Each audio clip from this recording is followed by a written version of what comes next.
success.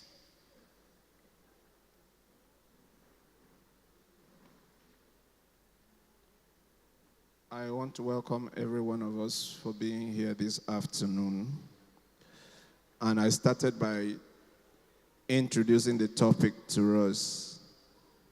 That what we are talking about today is what every one of us here experience.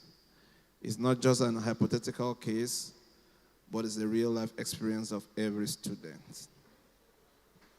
And today I'll be speaking on unlocking your inner strength and resilience, the strategy for university success. I started by asking a few questions for those of us who are here. I'm going to repeat myself.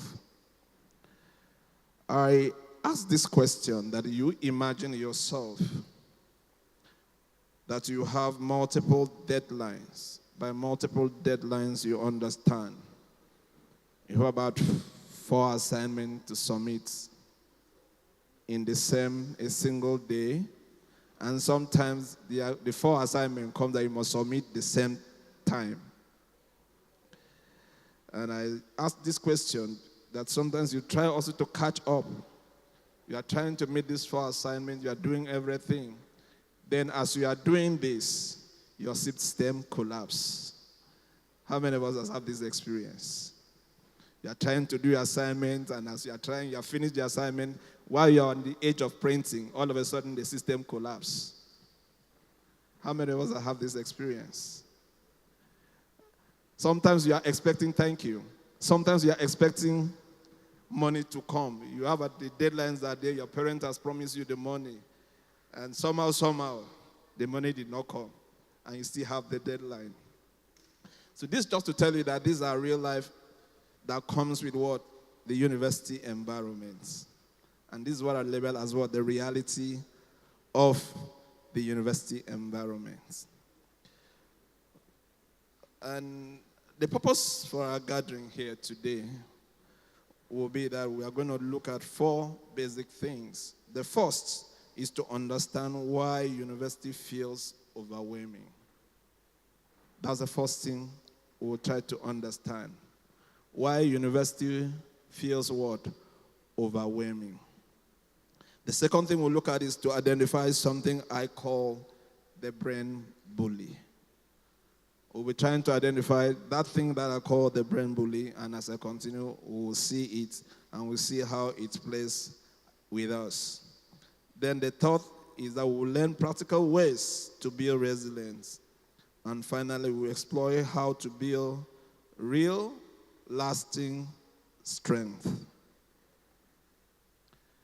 Let me start by us looking at university reality. University is not just about intelligence. I remember that I've earlier said this. I have seen a student who entered university with all A's in WAEC. But that same student, on graduation, finished with a 3rd class. So it's not about what? Intelligence. I know some will ask me, then what is it all about? I'll tell you that university is about what? Adaptation. Your ability to adjust and adapt. You might be intelligent. That does not mean you will survive here. Because intelligence on its own is one thing.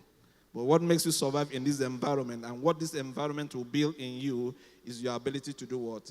To adapt. You are dealing with pressures from different directions, and academic, finance, expectations, and social life. You have all these pressures to deal with. Please, can I have the slides on? You have all these things to deal with. Money, number one thing, the number one pressure with students. You have school fee that must be paid. You have textbook that you want to do what? To buy. Your clothes, you will need to buy. Shoes, you will need to wear. And all this comes from one source, your parents, which they might not be able to provide all that you need. So some of us as students, we started doing what we call the side hustles. How many of us engage in side hustles? How many of us here engage in side hustles? That is a source of stress on its own. Because of money, you are now looking for one head at your leisure time to get the money, at the other time just to make all ends meet. Expectations also is another thing I will talk about. Many of us seated here, we have set personal expectations. If I ask this, my young friend here said, when you were entering this school, sir, did you have an expectation? Yes, I did. To leave here with an impact and to succeed academically. Thank you so much. To live here with impact and to succeed. But now, what is the reality? What is the reality? I'm not asking you to answer that. We are working towards that. We have expectations to be something better, to be on top of the game. We have expectations coming from us, coming from our parents, coming from our lecturers. All these expectations increases what? Pressure on us. When you know that your parents are expecting you to come up with first class, what do? There's a pressure already piling up. You must not get anything less than what? 70 in your courses. Is that not true? That's pressure. You also as an individual wants to come up being the first class student. You desire to be the first class. That's what? A pressure on you. Then there's this lecturer saying, look, in my course, you must be come up with what? The best in my course. That's another word, subtle pressures. All these pressures comes together. And let me also dwell in this component, which is the social life. As a student, we want to catch up. You understand what I mean by catching up?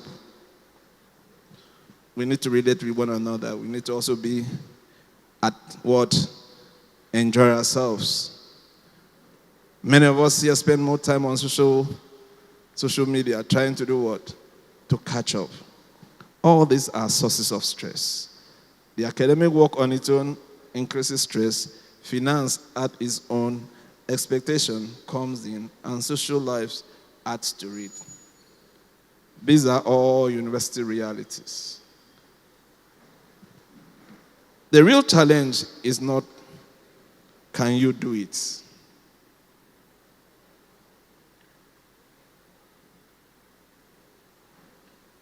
The real challenge is not, can you do it? It is, can you adapt? Having seen all these challenges, the challenge is not, can you do it? But the challenge here, the university will ask you is, can you adapt to this environment? That's why I said that it's not about what? Intelligence. The best intelligent student might not survive in this environment. It's about how well you adapt to this environment. So I'll quickly be speaking on this, and I want you to look at this question. I call it reality check. What do you see there? And I want us to answer that question.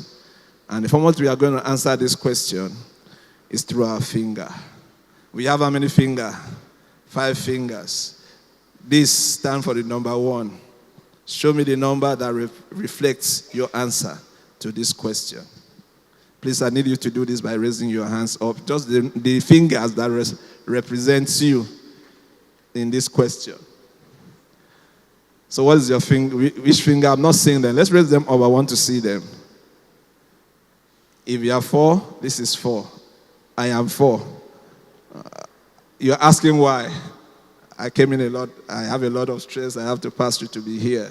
So I'm just saying this because it's a normal life experiences. We all pass through it. We all have share in these experiences. So when you're talking about academic pressure, it's not just one-sided. I just limited academic pressure because we are in school, but in real life, life comes with what? These pressures. So it's not just one-sided. It cuts across every one of us. I want to speak from that diagram. Please, let's go back. If you look at that diagram, you see what? Expectation. Where is expectation? Where is reality? Huh? Where is reality? We all come with a lot of expectations. But the reality we see now is not in tandem to what? With that expectations. So a conflict will automatically be struck.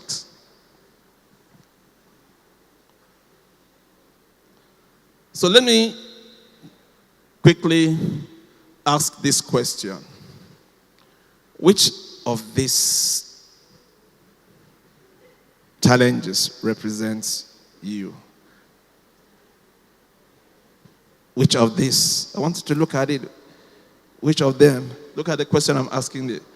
Which affects you most? I know to so many of us it's money. Am I lying? How many of us here has a challenge that is money? That's to some of us. To some, it's about social adjustment. How do we connect with our friends? We are struggling with our mates. We are struggling to sustain social relationships. We find it difficult to sustain relationships. We find it difficult to attend events. We struggle even with our own relationships. That's some of us, that's where we are. I've talked about academic stress, pressure, and I've talked about. But now let me introduce you to somebody. Please, let's go to the next PowerPoint, please. I want to start by telling you a story. And this story has to do with Adisa. Adisa is just like one of all of us here. He was a young student, very ambitious. He finished his SSCE with A parallel results. And he was very, very ambitious that he's going to excel. He was so full of hope that I can do it and I will thrive. And as well, highly confident. You know, when you are intelligent, you are always what? Full of confidence. This was Adisa. At first, everything works well. And I want us to reflect back to our early days. For those of us who have gone through 200, 300, 400 level, let's reflect back to our 100 level. Could we identify with Adisa? In our first week, second week, until the seventh week, things was like everything was moving. But what is the reality now? Huh? That's what I said. At first, then everything feels what? Possible. As a 100 level student, you have this notion that everything is what? Possible. You want to do what? Self-actualize. You want to express yourself. You want to get the very best. This is the passion. This becomes the motivation. You are being driven to move on.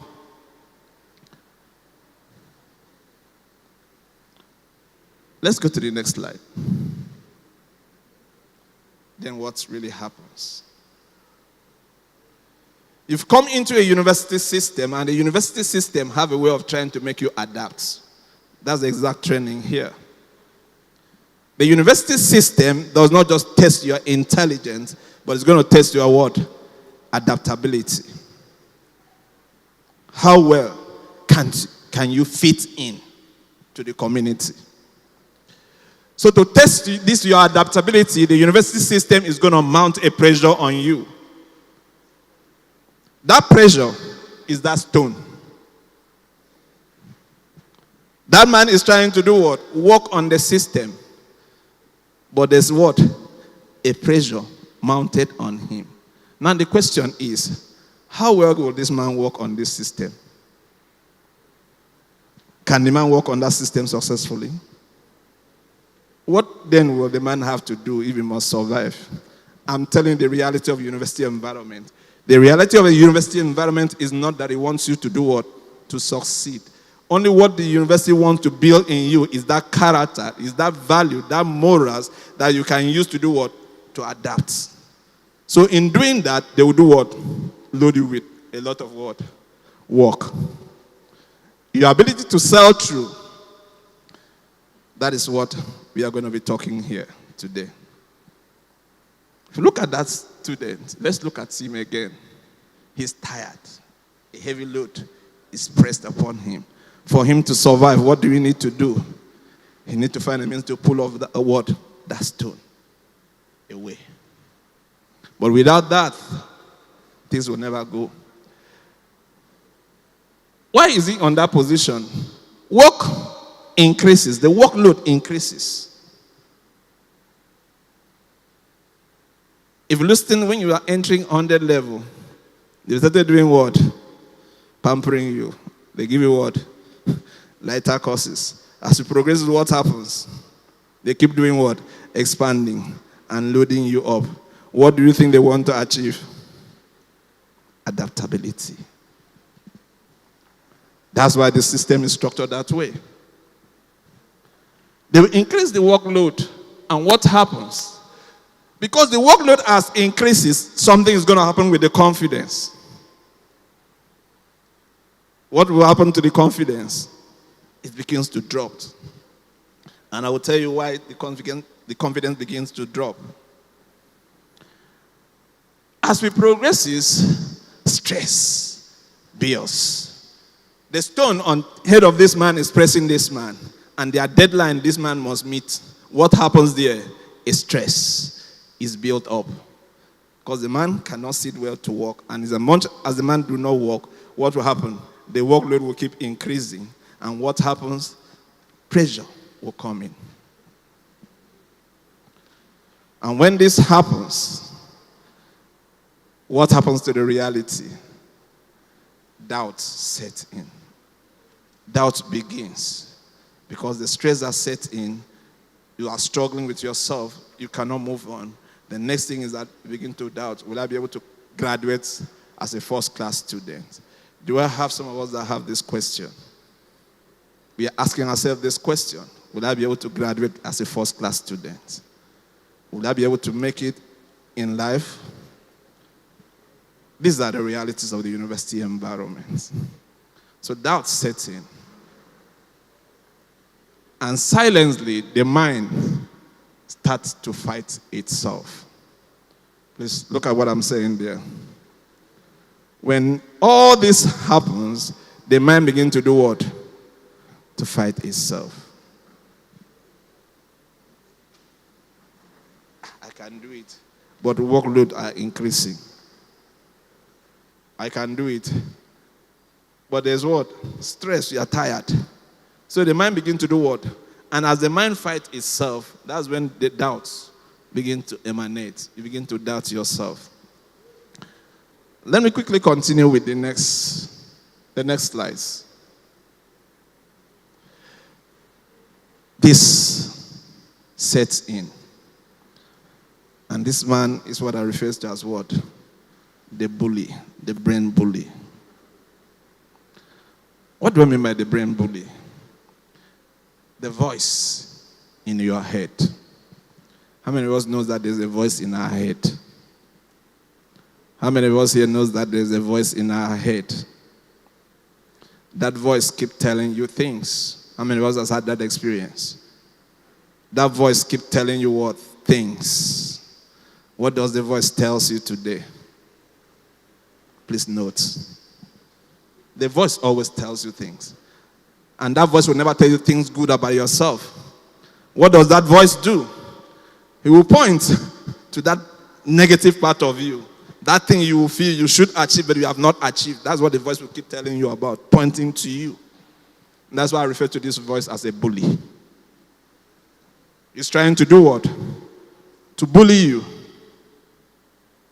It will not tell you things that are good about yourself, things you've done right. But what the voice will begin to do is to tell you things that you have not done right. All because of what?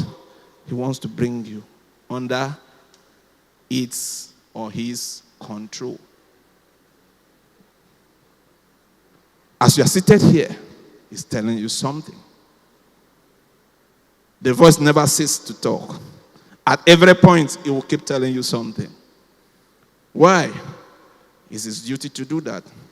If you see a bully, how does a bully behave?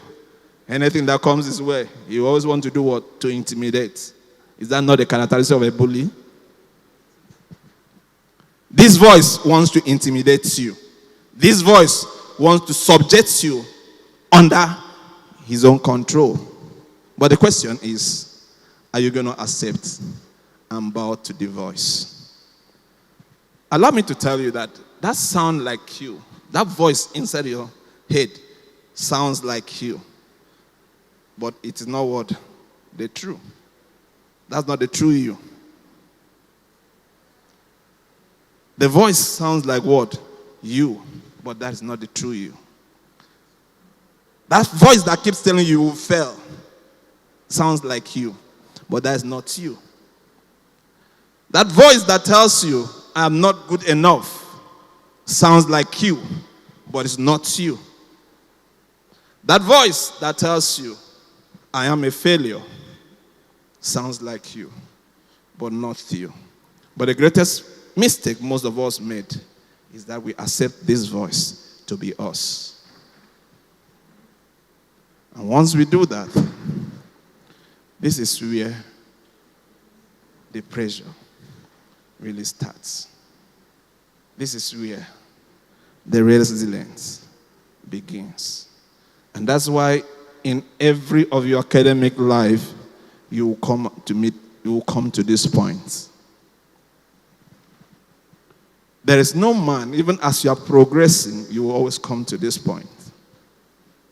And that is why this topic is important. Please, let's go to the next slide. Now, what does this voice do? What is the effect of this voice? What this voice causes? The first thing is low confidence. The very first thing this voice will do is to lower your confidence. You know, he wants to control you. He cannot control a person who is confident. You understand what I mean? The first thing will be to do what? Kill that confidence. Bring it down. When that confidence is killed, then you will do what? The individual will submit. He's a bully. And a bully always wants to be in charge. What does it cost? Anxiety. Because of the contradictions it will introduce to you, and the picture is trying to paint before you and the reality on ground, it will create what? Anxiety in your mind. Fear begins to set in. Worries begin to set in. And once this thing happens, your mental health is being called to question, is at risk. You don't just stop there. Procrastination begins to set in. How many of us has had problems with this? Procrastination. It don't just come out of the blues. If you listen very well, if you sit down to reflect very well, you will see that there's a voice that is suggesting contrary. When you want to do a thing, the voice will suggest other things. And as you follow that voice, the things you're supposed to do on time begin to pile up and pressure comes. You always say, I will do tomorrow. But that tomorrow, will that tomorrow ever comes? This is the cause. It's that bully that is inside our head. The bully didn't just stop there. The bully will also want to do was push us to avoid. Because the bully knows that if I meet my HOD here, my HOD here will help me to overcome him. And what the bully will do is trying to push you away from meeting the HOD for help. Because he wants to do what? He wants to take control of you. You begin to stay away. Avoidance becomes the reality that you see. Let's look at that picture. Who can tell me what you can see in that picture? What can you see? Frustration. Frustration. Any other person? I'm going to ask a lady because that picture is a lady. Hello, ma. Hello, ma. Can you just tell me what is? Anything, there's no right or wrong. Anything you can make. Frustration. Frustration. Is that only frustration that you can see? Look at that picture very well. Tiredness. Tiredness. Is that just what you can see? That's the case of many of our students here. It's a case of what? Many of our students here. He wants to say something. Depression. Depression. Once the bully takes over of you and is able to perform these things he has in mind, the next thing is he compromises your mental health. Your mind is under his control. Then we begin to say you have what? Your mind is sick and need help. And this manifests in different ways. One is depression. And this has been said to be common among many students. Depression. Because of the frustrations they cannot make, they begin to feel weak, tired, not even wanting to mix up with others, to stay aloof. And that does not mean that that bully will cease to speak. He will go back and remind them, look, you are not as equivalent to look at your other colleagues. They are there, they are doing better, and look at you. That's the bully who keeps on bullying. Not just that, anxiety sets in. Worries takes over you. And many a times our thinking pattern is being colored. We are deprived of seeing the reality. And this can lead to other forms of mental illness I don't want to mention. Many under this condition has had reasons to go into what? Substances. Because they want to get out of these frustrations. Just to lighten their moods. And going there is still this bully that is going to suggest to you, because he's looking for everything to get you. He will suggest what? Substances. Many as at this point is considering to end it all. These are the realities that many of our students faces. I don't know how many of us here is in the position of this lady. How many of us seated here is considering ending it all? This is the reality. And that's why today is a unique day that you must follow me along. The next slides.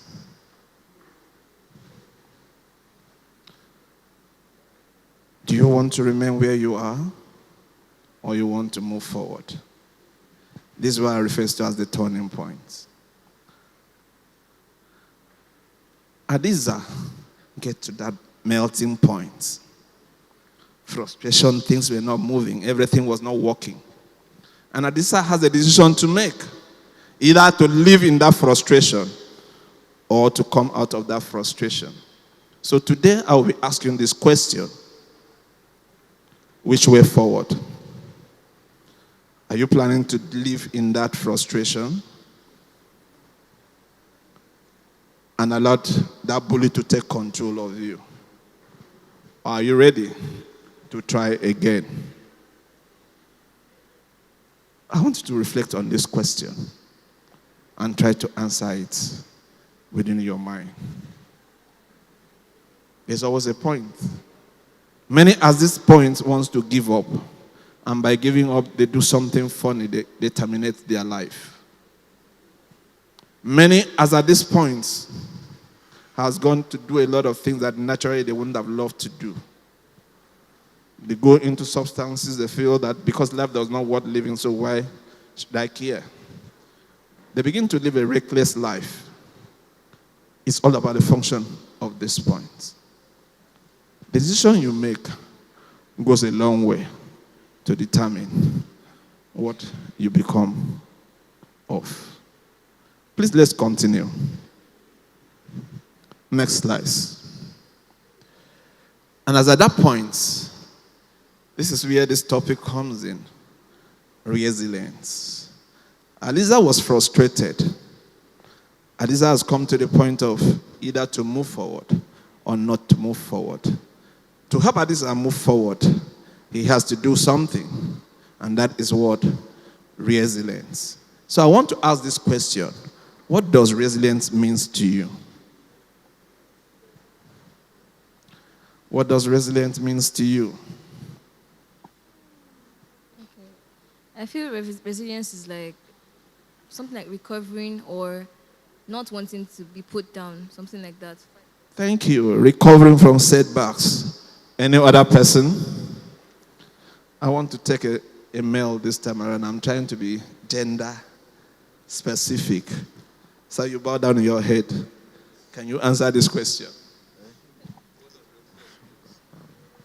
I feel like resilience means striving forward even when things aren't going as planned. Okay, it says striving forward. Well, for me, I said resilience means what? Recovering from failure. Recovering from what? Failure. Allow me, as at this point, to tell you that failure is an integral part of life. What am I saying? We live to fail. But when we recover from failure, we say we are resilient. Why Nigeria is being referred to as a resilient state is because we have encountered several failures. But we are still doing what? We still recover from those failures. So when you see failure, it's not about failure. It's not that you have failed. It's actually an important time to build you, to develop that skills that nobody else, no academia can give to you. Resilience is a skill. And what builds that skills is how many failures you have succeeded in recovering from. Let's continue. Adapting under pressure. I always want to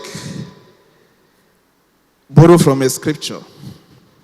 And I'll tell you why I'm borrowing from the scriptures. And I'm speaking because this is a faith-based institution. The scripture says, consider it with all joy when you pass through what? Diverse temptations. Several temptations. Why should we be considering temptations as joy? Can you complete that end of that scripture for me? Oh, because it is for the perfection of your faith. Thank you. Some scripture says, at the end of lies what? Glory. So in the midst of what? Challenges, there is what? Glory waiting at the end. So to move from that challenges, your ability now to carry through that challenges will build something in you. I remember many students who have met with me, I always tell them I delight myself. I consider it with all joy when I'm suffering. How many of you want to suffer along with me?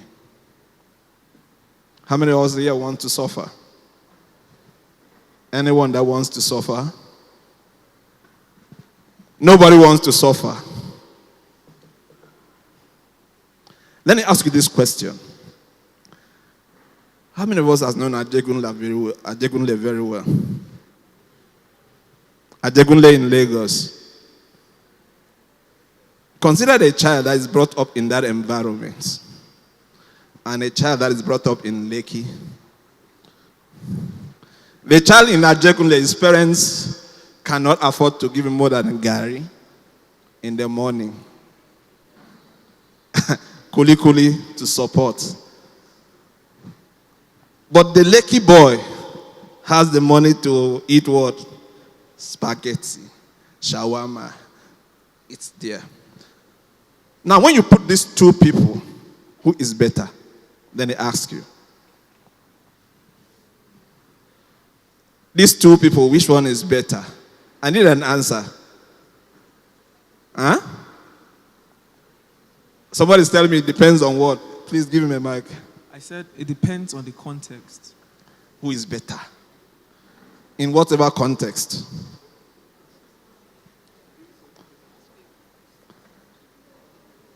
Do you know one thing a lucky person will do? If you give a Jekunle boy 50 naira, what will happen? Huh? It will do what? It can become 500. It can become 500. Thank you. But give a lucky boy 50 naira. Is it for Gary? So what has made, which one is better between the two? A Jekunle boy with 50 naira can become 500 with it. But a lucky boy with 50 naira cannot do anything with it. What makes that difference? The suffering. Suffering builds what? Your inner strength. Suffering opens your eye to things, to opportunities that no other person could have seen. So when I suffer, I call it with all joy. More especially when I understand the reason why I'm suffering. Suffering exists among us. We all university students see ourselves as suffering because of what? We do not have the meaning. We do not have the understanding of why we are suffering. The interpretations to which we give goes a long way to determine what we will become. There are certain things the university will never teach you. There are certain skills the university will never build in you. But how would that university build those things in you? The pressure demands on you. Your ability to carry through this pressure is what gives you that which is not in any curriculum to teach. The Jekunle boy did not learn that by any formal school. He only knows that, if I have 15 naira, okay, I can reduce and go for Gary. He knows options because he has learned management through what? Experience. But the lucky boy did never learn such. So that's why he's stagnated. So let me go back to the slides.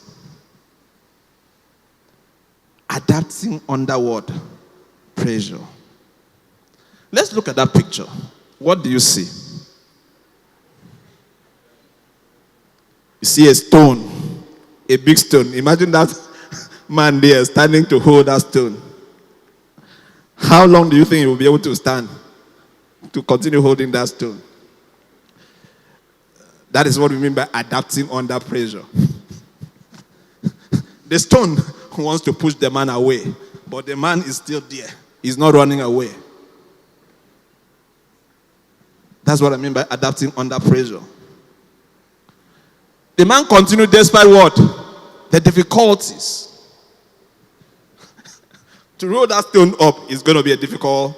It's not that the stone is on a level ground, please. Let's look at it well. That stone is not what? It's not on a level ground.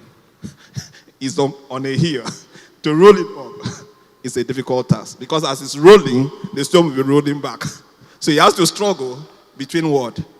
But continuing in that process, despite the difficulty, that's what I refer to as what? Resilience.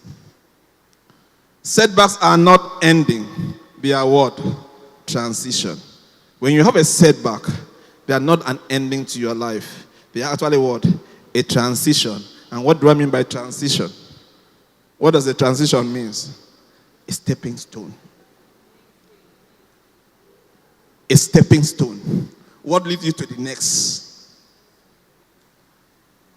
Setbacks are not meant to do what? To end your life. But they are there to move you to the next phase of your life that you never understood. You will never have understood that you have. Unless those setbacks caught up with you. Let's continue the next slide, please. To move forward, I've shown you something critical, and I'm going to talk about the strategy here. I let you understand that there's this bully. I call it the brain bully. To change the narrative of your life, you have to deal with that word, that bully. But the bully will never cease. He will keep doing what? Keep coming to fight.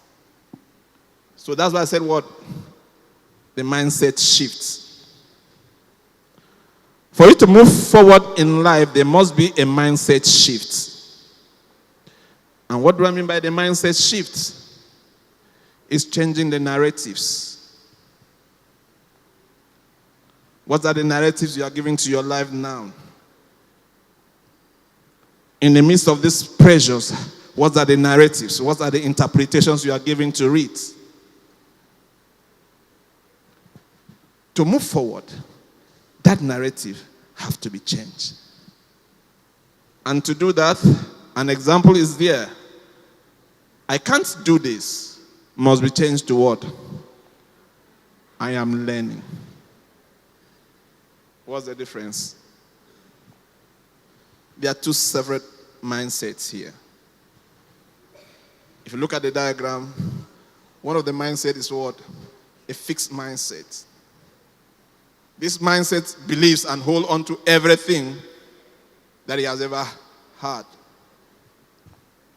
He believes on his core values, never want to make a shift in any way. 1 + 1 is 2. He will never want to consider that 1 + 1 can be 3. The mindset says, I can't do this. And that's what he holds on to. That's what he refers to as what? A fixed mindset. Said, I can't do. That's it, I can't do. But a growing mindset will say, I am what? I am learning. What does that mean? In as much as you are learning, you are about to do what? Make mistakes. It only shows you that there's what? A part of you never understand. There's a part of you that you have never learned before. Now is another avenue for you to do what? To learn. That's what we mean by what? A growth mindset. It's that mindset that is open for change. It's open to make an amends. Which of this is our mindset today? Are you seated here listening to me and you're still holding on to the mindset, that bully that has told you that you are not good a person? That's the fixed mindset. Are you here and you have looked at it and said, well, I've learned a lot. Now I'm ready to do what? To change the narratives. That is what? The growth mindset. In Resilience, we need the growth mindset. We don't need the fixed mindset. Your thoughts shapes your direction. As a man thinketh in his heart. What does the Bible says?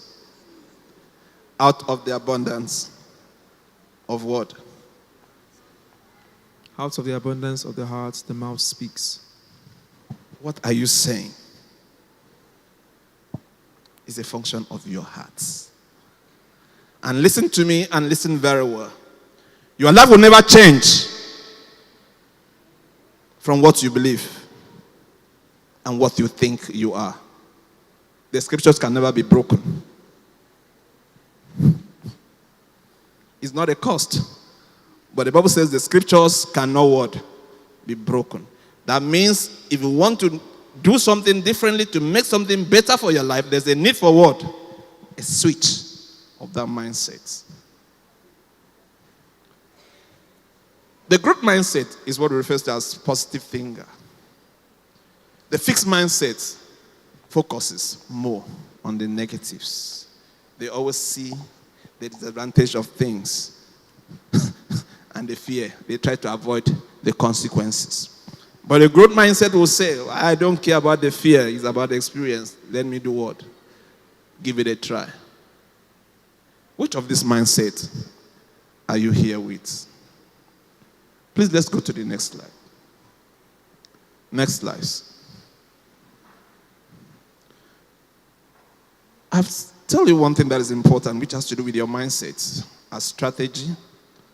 Now, I want to show you what I call the strong habits, which I want every one of us here to listen to and try to develop in us. What strong students do. Do I have a strong student in this house? Do I have a student that are strong in this house? This is what I expect you to do. How many of us are doing this? Let's look at the first thing. Think growth and not what? Do I have perfectionists in the house? How many of us here think that in everything we do we must be perfect? If you are thinking about perfection, then you are setting yourself for the conflict. Because the reality of life is you can't always be what? Be perfect. And once that reality comes in tandem with your beliefs that you should be perfect, what does it create? Anxiety, fear, dissatisfaction, low self-confidence. So a good student or the strong student do not think about what? Perfection. They are not really interested in what? Perfection. Do you know what they are interested in? Growth. Growth means learning. They are open to always want to do what? Learn. They have the understanding that they can fail, but that does not matter to them. There's still something they can learn from their failures. That's what we mean by what? Think growth. Growth means that you should focus more on the learning you acquired, not on becoming a perfect person. Because you can never be a perfect person. In 2019, did we talk about AI? But what are we talking about now? And do you know that AI is also changing format? That's to tell you that you can never be perfect, because the more you are thinking of aspiring to get there, the more they are changing. New things are coming out that you need to know. So a growth mindset thinks what? There's still a lot to learn. So even if it's making mistakes, it's aspiring to do what? It's open to experiences. So as a student who wishes to be strong, this is the first thing I want you to do. Think about growth and not perfection. Because when you think about perfection, I believe you are perfect, you have arrived. But where you think you have arrived, that's where many other people are starting from. And when you get there and you want to talk, you feel you have arrived, and you see a lot of your colleagues have moved on, and you look odd, and low self-confidence, low self-esteem sets in. The next one is manage your emotions. The pressure here and there are about to come, and they are playing on your emotions. Many a times, what we do is we act it out. We get angry easily. We are easily irritable because of our frustration. And many of us has had reasons to shout at people just because we are frustrated. That is not one of the good habits of a strong student. A strong student have to understand that as at that moment, I don't need to say a thing. The person is coming. If it's for you to run away, run away. It's about managing what? Your emotions. Because that thing you are saying as at that moment, to that person, if that person does not understand you well, it's going to gravitate to your problem. Imagine that this man's laptop has collapsed. This man needs a laptop from me. And he's being frustrated. And I'm here before him in the midst of his frustration. And he could not control that frustration. What will you say? Get out. Will you get that system? So if you don't learn to manage your emotions under your frustrations, what that means is that where help's supposed to come, you are being deprived of that help. Why? Your emotions. So strong students learn to do what? To control their emotions when they are what? They are frustrated. And there are so many ways you can do this. One of them is a walk-away techniques. But this all starts when you are aware of it, when you can see how this affects you. State of awareness. Understand when you are angry. Understand when you are angry and stay off from people to deal with your anger. Talks about managing your emotions. Knowing when to talk and when not to talk. It's all about what? Ways of managing your emotions. Let me move on because of our time. Keep moving despite what? Fears. There is no one of us that is in total control of our future. No one of us knows what the next seconds will hold. But we are not to do what? To allow the fears of what will be to take a part of us. We are not allowed to do what? To allow that to take a part of us. Learn from the mistakes. Where did I fall the other time? Learn. What brought me down? Learn from them. Whenever things doesn't go right, whenever you have done everything, you have the best possible, and it seems things are not moving, don't give up. It's just only an indication that you didn't have the right knowledge. So seek for the knowledge. And the only way you can seek for that knowledge is to ask yourself the question, what have I not done right? By the time you do this, learning is doing what? Is taking place. The next one. I also want to talk about stress management. Because when you talk about academic pressure, one of the things academic pressure will bring your way is about what? Stress. We've identified financial stress, work overload. All of them mount on you what? Stress. What's that? A simple system. I call it a system. How many of us know what a system is? What is a system? What is system? You must talk. I'm asking you, what is a system? Have you ever used a system, sir? And what is that system? Your laptop is what? Is a system. What is that system? You want to help us out? Jesus. Wait. Do you mean like a general definition of a system? I feel like a system is a defined method you give yourself, like to achieve a particular goal. Thank you. A system is what? He said a system is a divine method. But I see that a system is more of the what? A chain procedure. There's things you do to keep moving. You have developed a pattern that you are fashioning, you keep moving. You keep following it on what? A daily basis. So that's why I label those things as what? The system. Simple system. Please, let's go back to the slides. One of the simple system is to break tasks down. Several things are coming into your mind to do. Several things is contending with the same 24 hours. Your time will never change. Is there any way we can increase 24 hours from being 24 hours? Is there any way? The answer is no. So several things coming within that 24 hours. But it's not all that comes that you can do within the 24 hours. So breaking it down. What do we need to do? Learn to prioritize. And how do I get to prioritize? I often ask myself a question. What is it that if I don't do, will have a very, very negative consequences? That might even get to the point of death. That's how the question I always ask myself. I'll first list everything. By breaking it down means I will take note of everything I needed to do. But how do I prioritize? How do I pick what I need to do? Is to ask myself that same question, a simple question.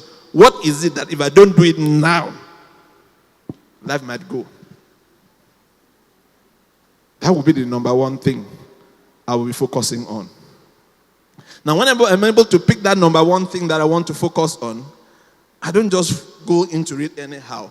I still need to ask myself, where do I start from? Because if you do not plan, the system is that you always have a plan. If you do not plan and get where to start from and where you are ending, if you start from the back to the front, you might not achieve the result, because if you don't take the first step, the second step will not rhyme. what you were doing is a lot of frustration. So in every challenge, there's a way to start. You must identify what is the very first thing that I need to do. By the time you do that, you discover that you have break that particular problem into what? A minute task that you need to take. Okay, the first one is I'm having an assignment as a task. The first one is I need to read. What do I need to read? I've identified what? Reading. Abi? I can as well go and pick the books and do what? And begin to read. But does that mean that I've solved the problem? No. I'm only wasting my time. I have to identify what exactly do I need to read. What are relevant to the topic. So that's what I mean by break the task down. Get one step to the another, to another, to another. That's just what breaking the task means. Plan your time. This is where most of us missed it. And I want to tell you that the difference is hello, all of us. Can we all stand, please? Can we all stand and let's do a bit of exercise? All stand, all stand, all stand, all stand, all stand.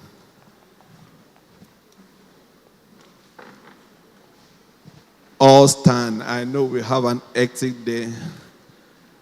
Let's stretch it out. I'm going to call certain things that we have to do. I'm not saying some of us are not standing. So please beg your colleagues to stand because all of us must stand. So I will call things and you have to touch and show me what I'm asking you to do. My head. Follow. Touch your head for me. My head. My shoulder. My knees. My toes. My head. My shoulder. My knees. My toes. My head. My shoulder. My knees. My toes. They all belong to Jesus. Please clap hand and have your seat, please. Let's have our seat.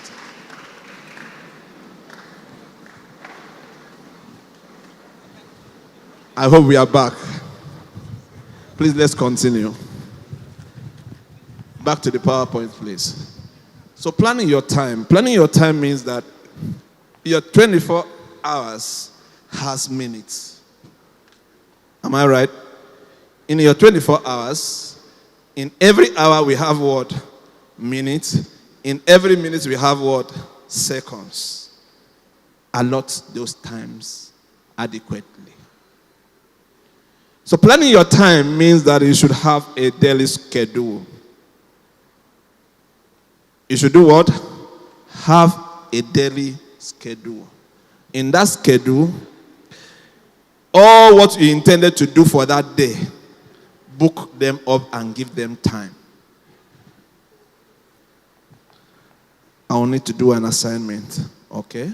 What assignment? Economic assignment. 1. I'll need to read. 2. I also want to visit a friend. 3.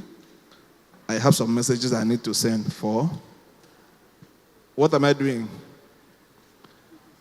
I'm trying to do what? Create my daily schedule. What I need to do. Listen to me, the difference between the rich and the poor is in the ability to manage their time. Many of us here allow social media to take away our time. And once that happens, pressure sets in. Because the time we would have spent doing other things, social media has taken it away.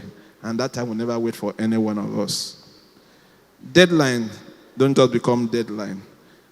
They were given to us earlier before. But because we failed to act early, the deadline caught up with us and we are under pressure. So time management is crucial. Plan your time. What you have not put in your agenda for the day, never you allow it for no reasons. What you did not say before you wake up, when you wake up in the morning that you want to do for that day, no Jupiter can make you accommodate it. Yes, it might be very important. Book it for another time. But if it is life-threatening, priority setting. I'm also telling you that your timing also could be flexible. It's not about rigidity. When I'm talking about the mindset here, it's not about being rigid. If there's a major emergency that you know that if you don't act on, might involve life, you can shift the time to accommodate that emergency.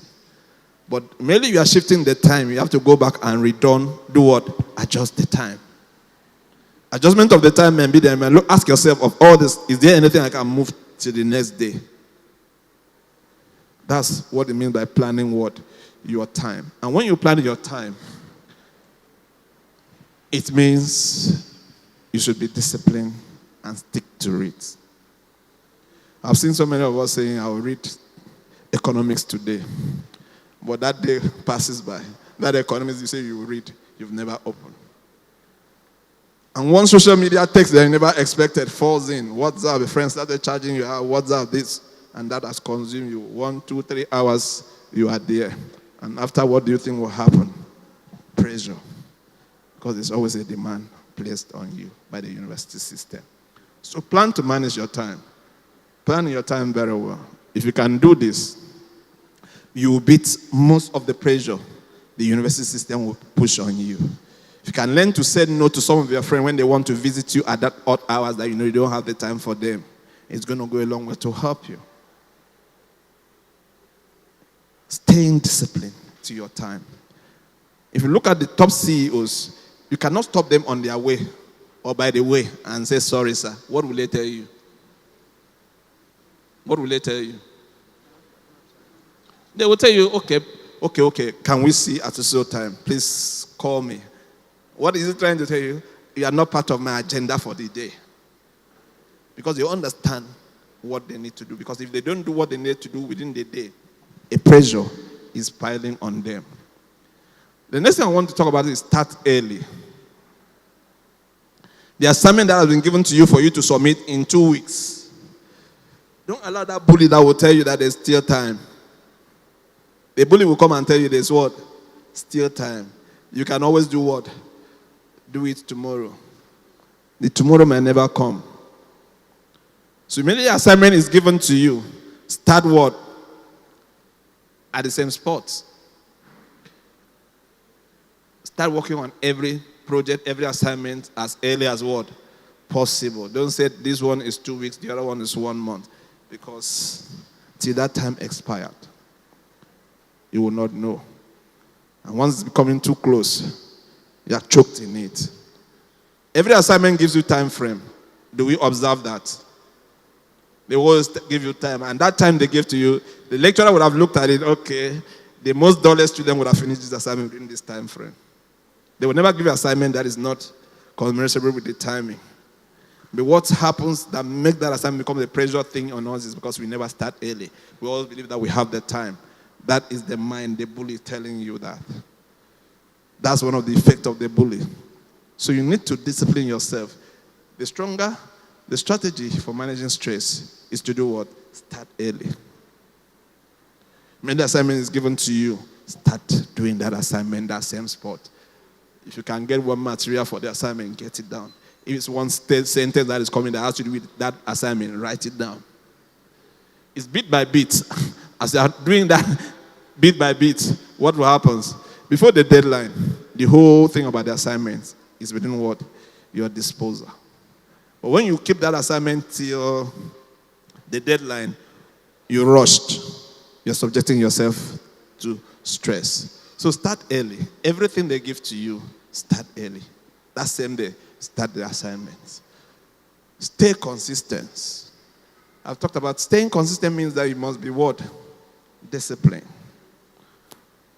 What you say you will do, do it as at the time you say you will do.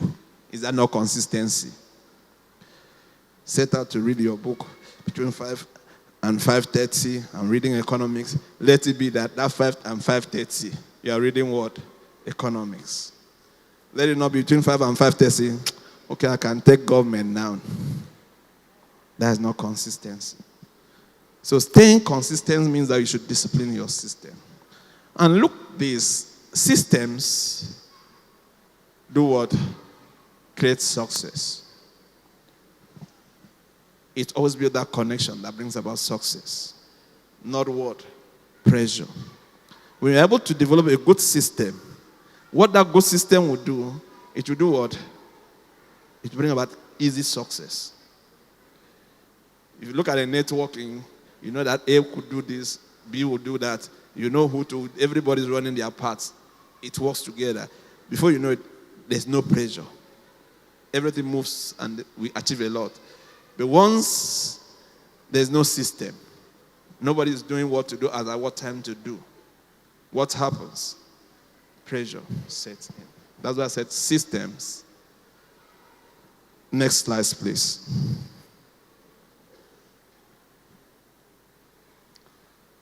Another strategy you can use is about support.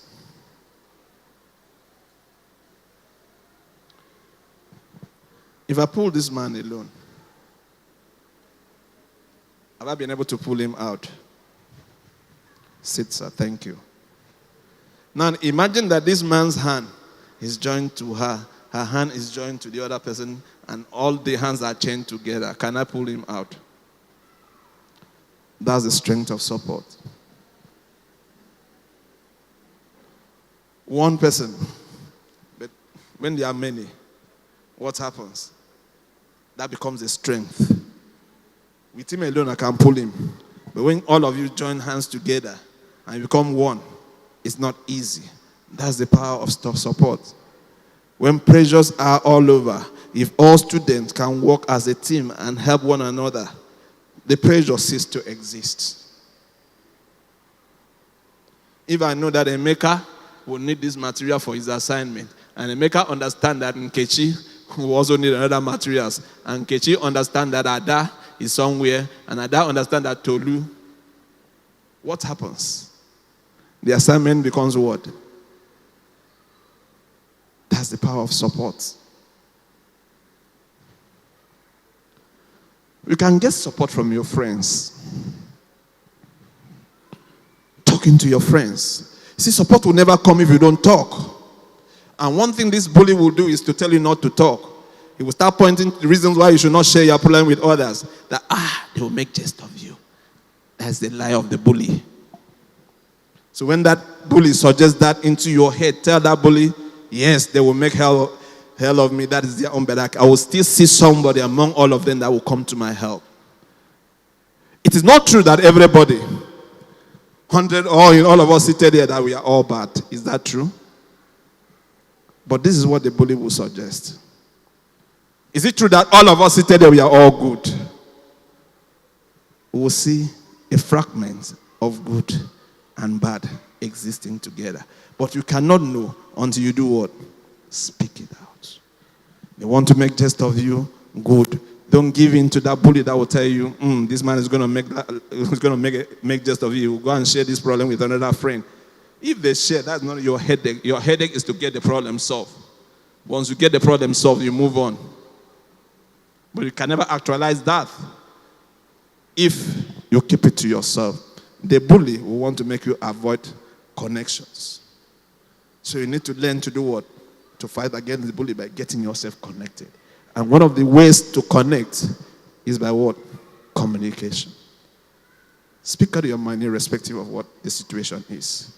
Speak out of your mind even if that person do not help you. Keep speaking because you never know who will come to your rescue.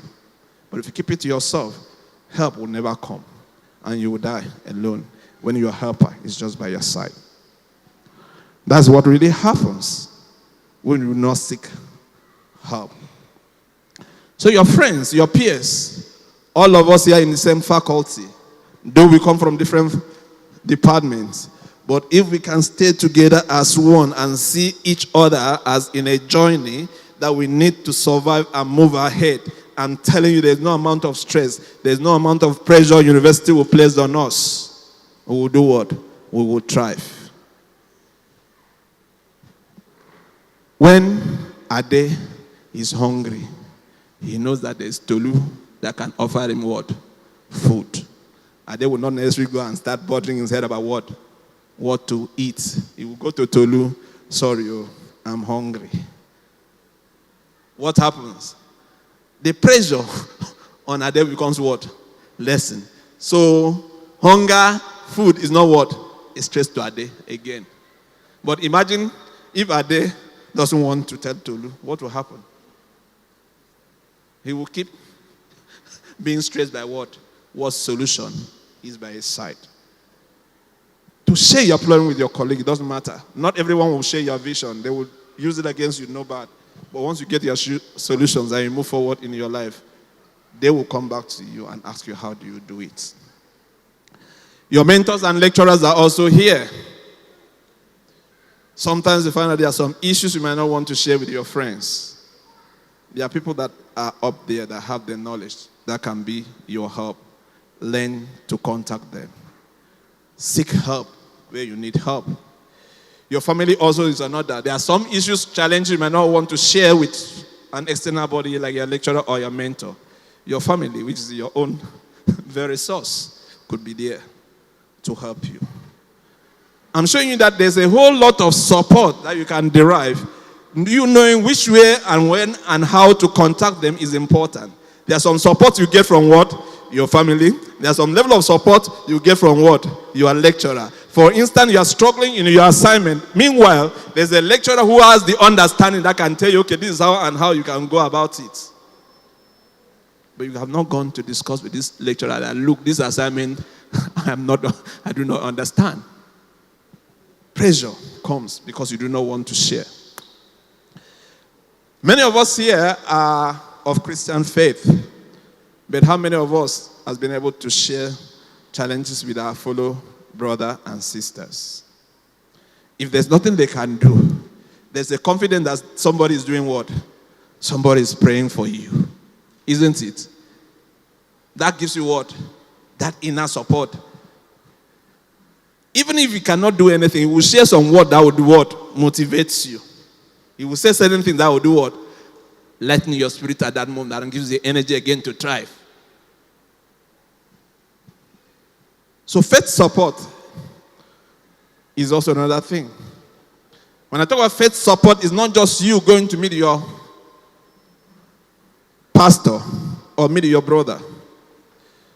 I'm talking about you having that personal relationship with your God, talking it out with your God.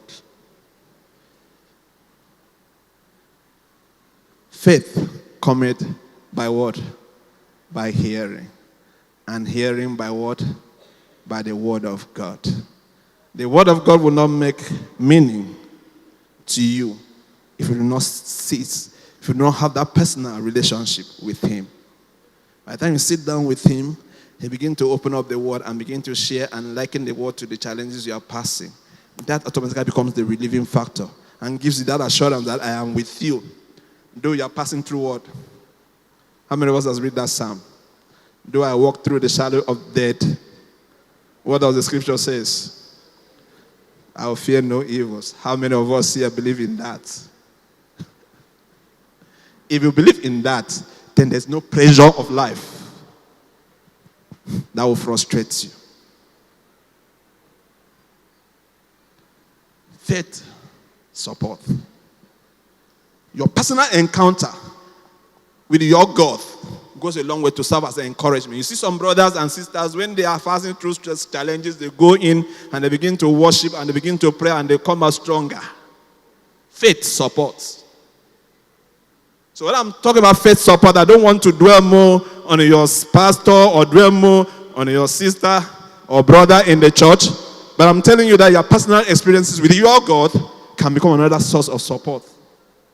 You can draw strength from such. Strength grows in what? In connection. Either you are connected to God, you are connected to the president, you are connected to the senator, you are connected to the VC. There are people that has been placed in position to be of help. But if you do not connect, you will never get those help. So how many of us are actually connecting? I've seen so many of us as students, we choose to be for ourselves. We don't want to relate with one another. If you are doing that, then you are increasing the pressure of life. Let's go to the next one. your mental health.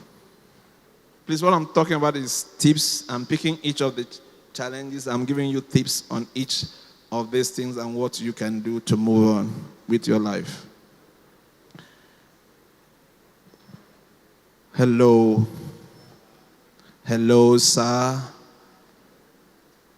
Please wake him up. I know you are tired.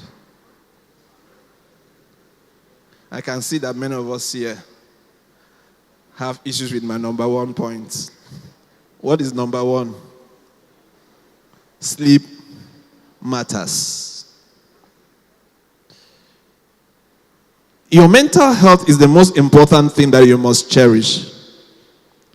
But I've come to discover that many of us also pay little attention to this. We pay attention to our eyes. We pay attention to our skin. We pay attention to our dentition. We pay attention to our legs. But none of us pay attention to our head and our brain. Meanwhile, the brain connects all the systems together. But that is what we do what? We neglect. Once you neglect your mental health, you've neglected everything about your life.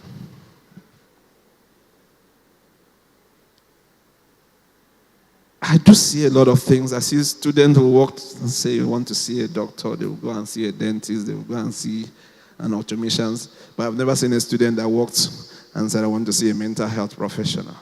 Or walk into the psychiatric hospital and say, I want to see a mental health professional. How many of us has done that? This is the irony. Because we have belief and we are paying little attention to the master of the totality of us. The brain controls everything. If the brain do not tell you that this is a chair and the chair is for you to sit and the brain interprets this chair as a table, what will happen? You will see a chair, you will do what? You will stand. And as the brain begins to interpret the table as a chair, what will happen?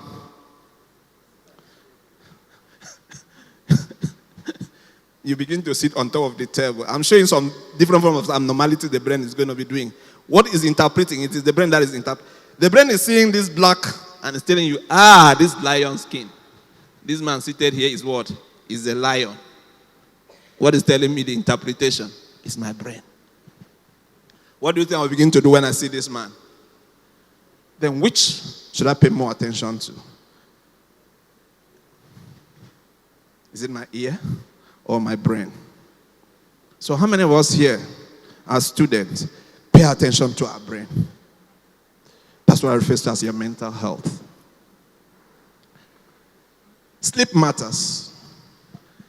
I know that many a times because of the work pressure, time, this, that, we need to meet up and the time is short, we deprive ourselves of sleep. How many of us here does that? I'm seeing so many of us here sleeping. But you know the law of nature. The law of nature is the fact that you can never cheat nature. Nature will always do what? Come to ask of its own. When you begin to spend more of your night on assignments, automatically what you are doing is that the next day work is useless because you'll be sleeping. The mind will always do what? Nature have a way of asking of its own. And when you are sleeping in the next lecture, what happens?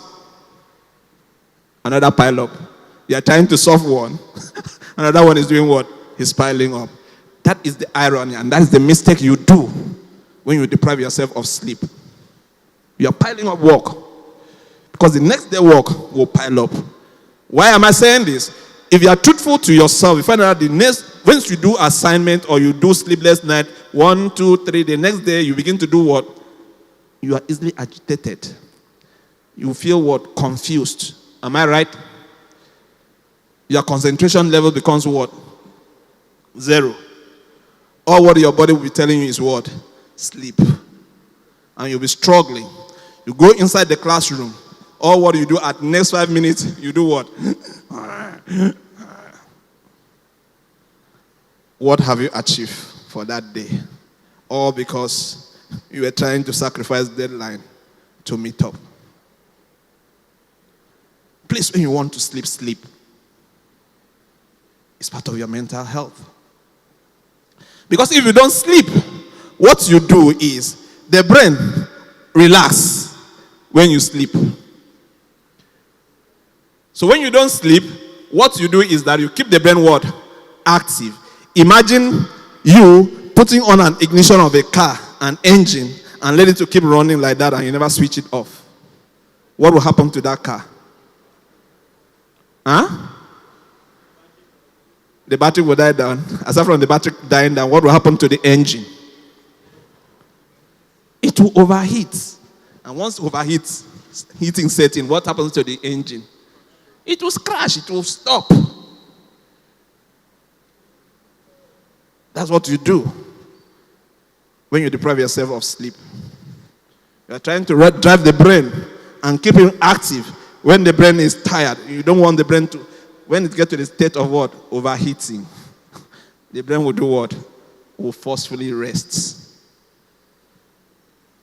And many times, this is where we have mental health challenges.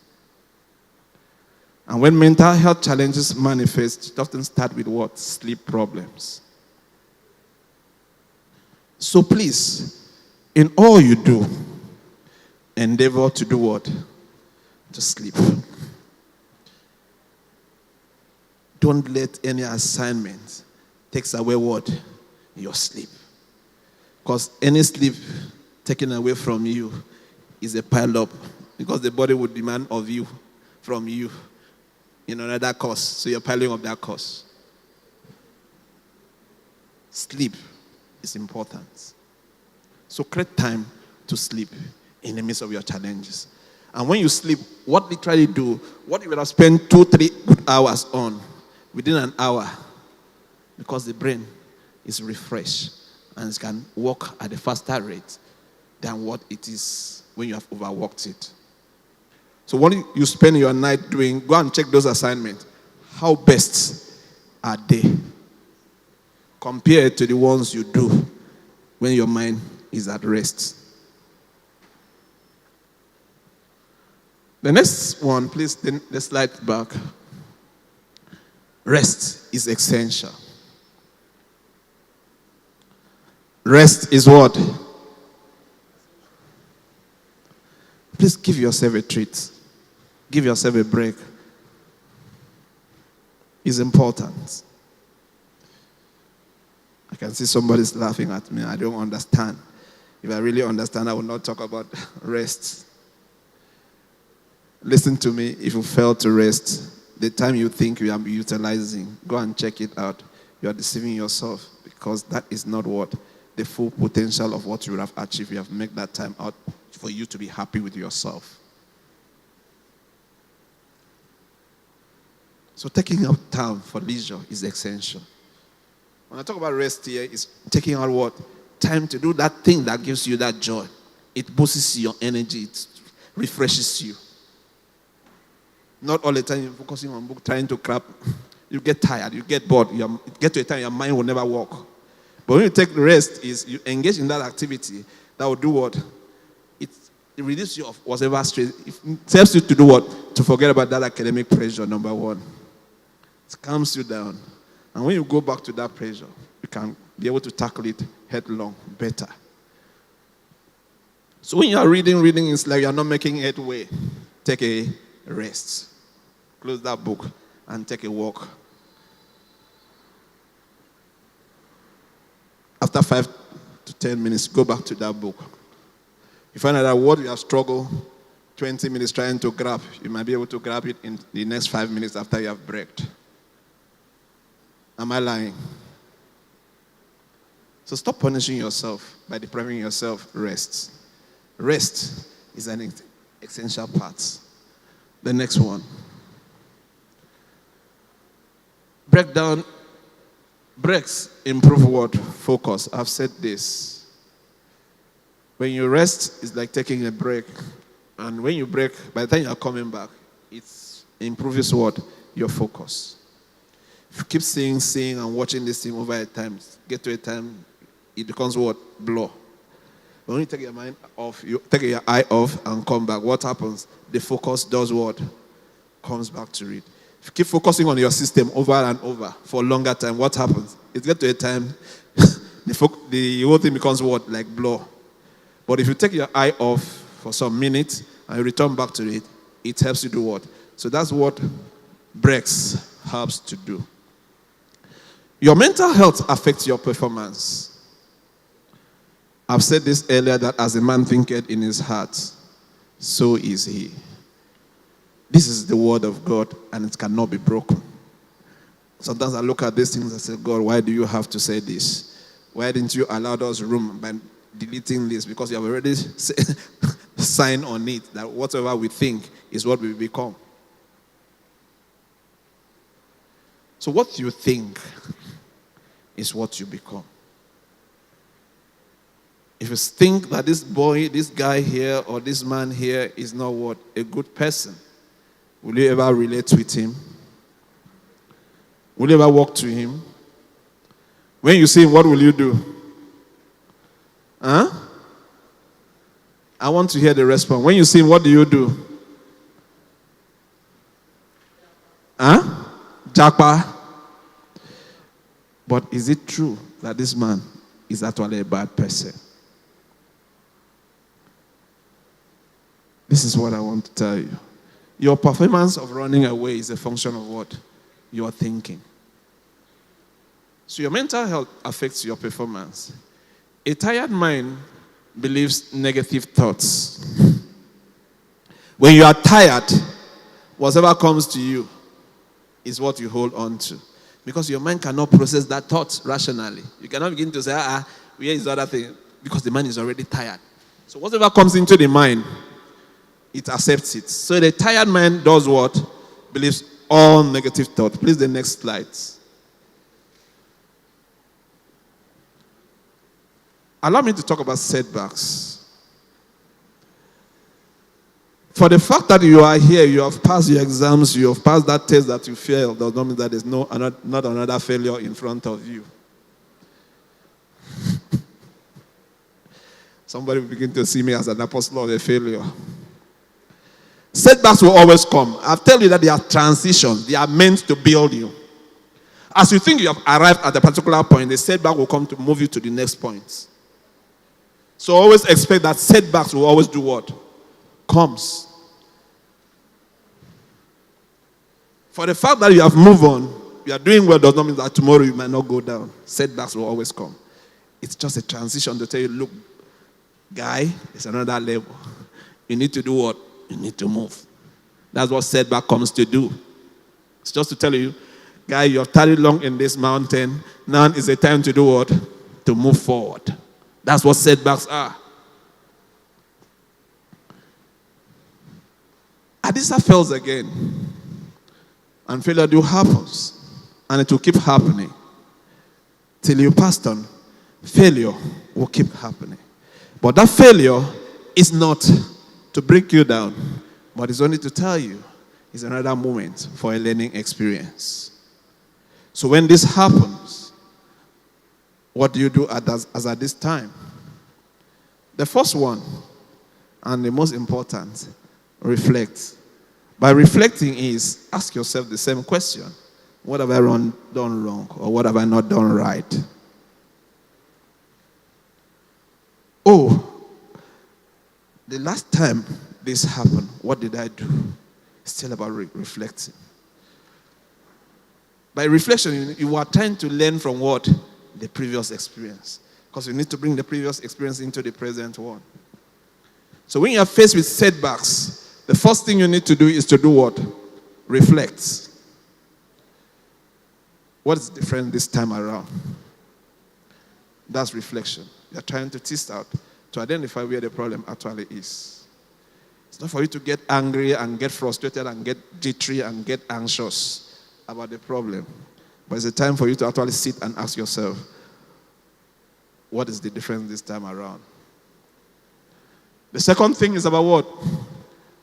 Adjust. Adjust means that there are certain things you need to change. Oh, this is your lifestyle. You have been going on, it has been working, and all of a sudden a setback means set in. The setback is just trying to tell you that lifestyle is not actually the best that you think it is. There's a need to move on to the next level. So you need to make some adjustments. When you identify where you have gone wrong, what do you need to do to make amends? Making amends is what I refer to as what? Adjust. You might need to change certain things. You might need to make some manipulations, shift certain things. Then the next one is keep going. Even if you have done all this and it seems like it's not working, don't do what? Give up. Keep going. When you keep going at it, certain things becomes what? Clearer. When you keep doing a thing over and over, you keep struggling over a thing, what happens at the tail end? As you keep on, it will get to a time, certain things begin to do what? Open up. So you might reflect, you might not see where you are going, you might not see where the problem you have made a mistake. So you might not be able to make any adjustment, but that doesn't mean you should stop. Keep at it. As you continue, somehow along the line you will connect. You see, so this is where the missing rod was. So you can reconnect it, you can make the adjustment there. So keep going. Never you do what? Give up. The next slide.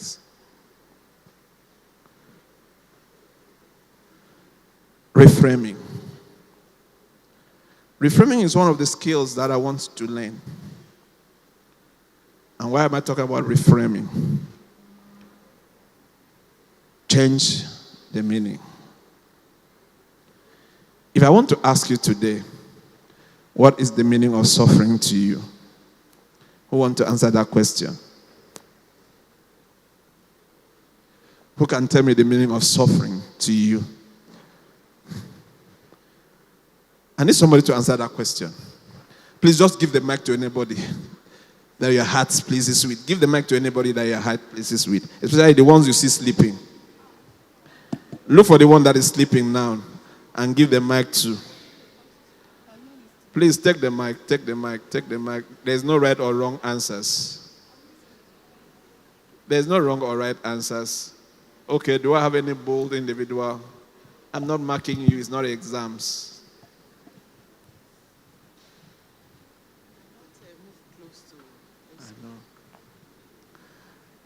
So, and then that there's somebody at the back.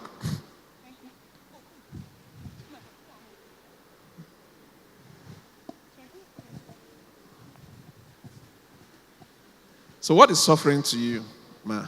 What does it mean? Well, suffering to me is at first painful, but when you actually reflect, you see that there are a lot of things you're not doing right. It then builds inner strength within you. You try to do better, and then you now find out that the suffering was not to put you down. It was just to get you better. Okay, Ma, can I ask you a question? When you see suffering as painful, will you want to continue? Well, at first it's painful, as in I get to cry. When I say it's painful, I mean I cry. It's not as if I don't cry. Yes, I cry. Yes, it's painful. But I just have this assurance that God is with me through anything. So even when I don't want to go on, He just, I don't sound religious, but that's just me. Thank you so much. I don't want to press further because I wanted to ask another question, but I don't want to press further. The truth is that there is no how you see suffering and you interpret suffering as painful that you move forward. Your emotions will be overwhelmed.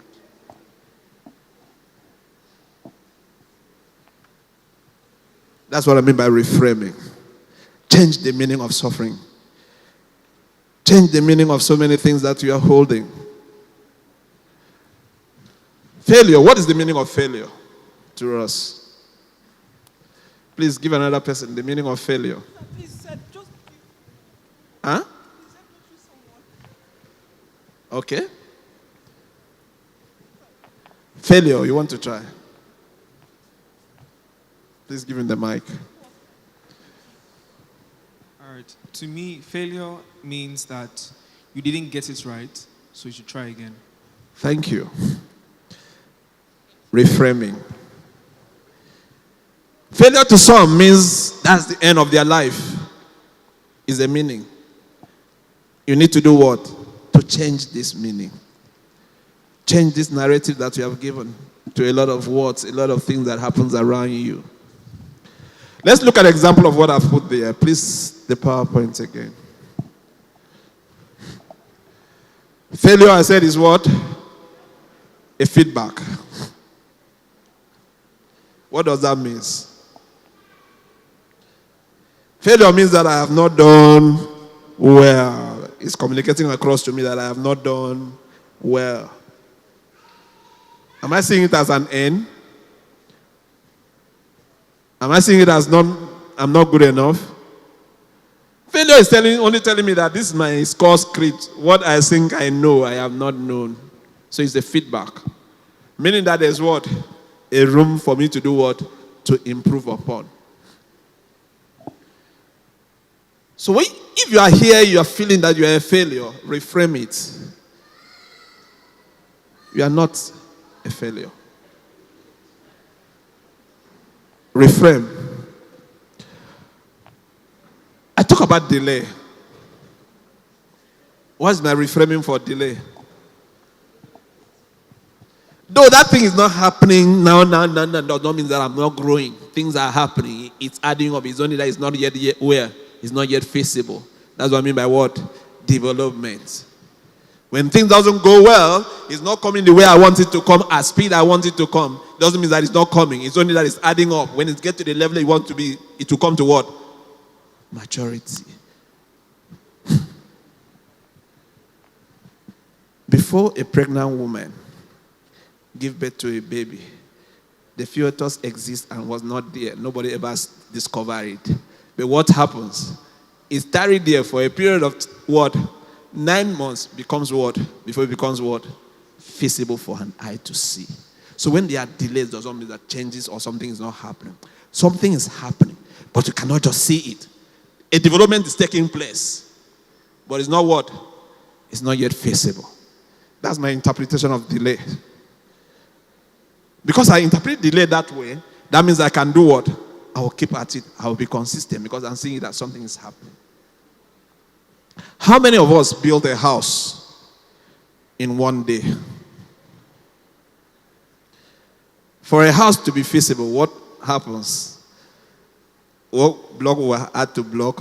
Sometimes you will knock over, destroy some part, refashion it. Is that not what happens? That's what? Delay. Isn't it? Is that not delay? When you are adding, you are destroying, you are adding, you are destroying. That's delay in some forms. But that delay, if you look at it very well, it's telling you there is development. Because things are adding up. New ideas are flowing in, despite the fact that the reality is yet to be seen. I look at pressure as what? Preparations. I work best when I'm under pressure. Because my brain literally will tell me, Ita, there's a lot you have to do. So every time become essentials. Preparations. And that is how I've built myself. I stand before you to talk. I cannot keep talking and talking and talking until 6 o'clock without getting tired. It's because of what?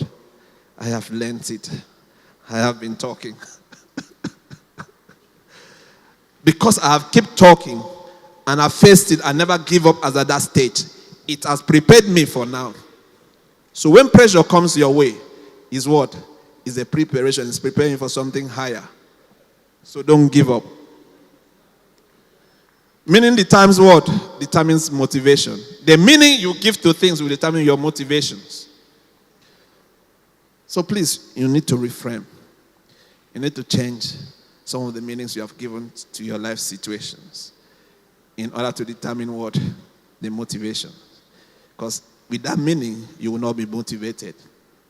But when you change that meaning, the motivations will come. The next slide, please. Inner strength. I've been talking about resilience and show you a lot of factors to talk about building resilience. But allow me also to tell you that resilience is not enough. And resilience can fail if there is no inner strength. The inner strength here is an anchor.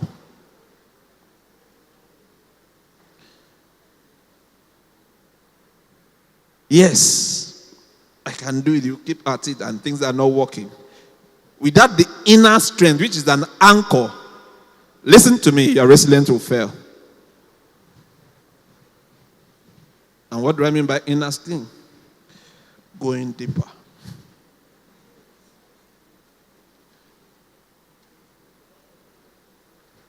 I mentioned something there. I said, not every thought is true. Reflections brings clarity.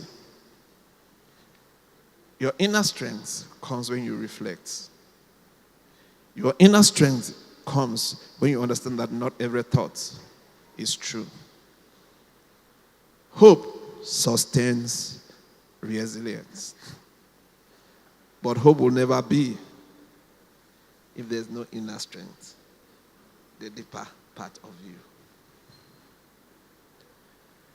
We sing this song, my hope is built on nothing else than what?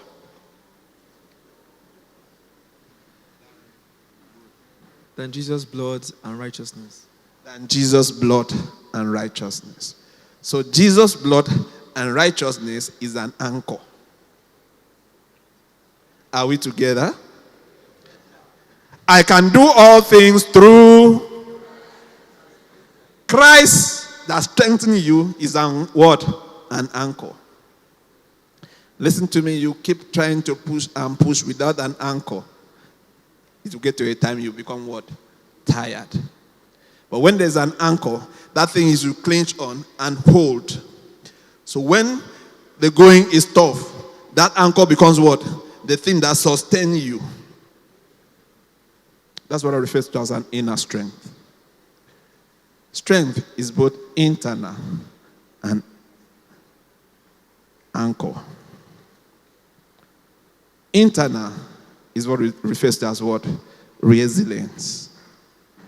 But anchor is what we call the inner strength. The inner strength is God. And I want to tell every one of you here that if you don't have this personal relationship with your God, listen to me. Even though your uncle will disappoint you, there should be always something that you hold on to. Not your uncle, not a relative. And that thing I want to tell you today is God. Because if you look at the scriptures, He has given us more than an assurance. So when you are passing through tribulations and what? Consider with all joy. Though you walk through the valley of the shadow of death, He says what? He's with you. That is what? An anchor. The partner. The very help in that time of need. So what I'm telling you that resilience is not just enough, but you also have to develop that inner anchor, which is the inner strength in you. And that is left between you and your God. So if you are here and you feel all what we have come here to do is to learn, then Before you finish, you can tell them about questions so that while you round up, they will have gotten their questions ready. okay. So, please create time to have that personal time with your God. Please, as I'm continuing, you can put up your question. If you have any questions, just begin to put your questions down so that we can look at your questions.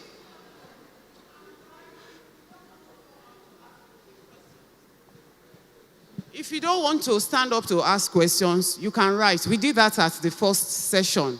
Write, please, into a sheet of paper. Someone will go around with baskets to collect the questions, and then he will attend to them. Thank you. Please, the next slide, and let me. These are my takeaways. If you've taken nothing from here, take this away. I'm not going to waste your time any longer. I can see that you are most tired. Remember this, resilience is what? Is a skill. Thoughts influence performance. Support is essential. Balance creates success. And I will anchor on that last one. Your ability to maintain a balance is what creates what? Success. If you do not maintain balance, you are never a success person. You are never successful. Your balance has to do with your social life, your spiritual life, your academic life, your financial life. Everything must cut across for you to say what? You are a successful being. Failure to do that. Please, the next one. The next one. This is my message to you. University success is not about avoiding difficulties. It's about who you become while facing it.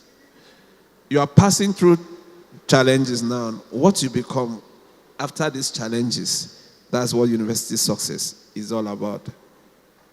Then I said, you feel pressured. You will hear doubt. You may even fail. The next one. But here is the truth. That voice in your head is not your identity. The setbacks is not your ending. Every challenge is shaping you. Every struggle is strengthening you. My last word for you. Your strength is within you, but it must be anchored to something deeper. And that is God.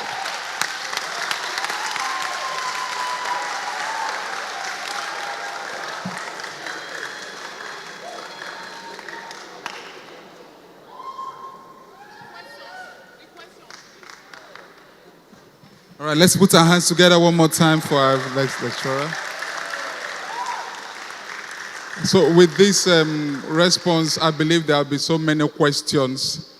The way we really clapped shows that there's lots of questions. Yeah, because that's the way my brain is thinking as a psychologist too. So we have, okay, let me have all of them. So there are questions here for you.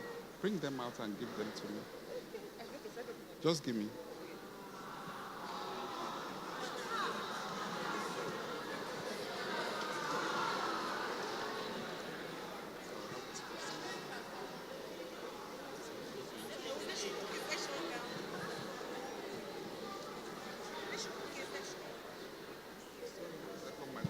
For those of you saying ha ha ha, you hear questions being read and you be amazed at psychological issues being faced by some of you. Be patient. It's part of what we are doing, so you have to be patient, please. I hope everyone has signed attendance.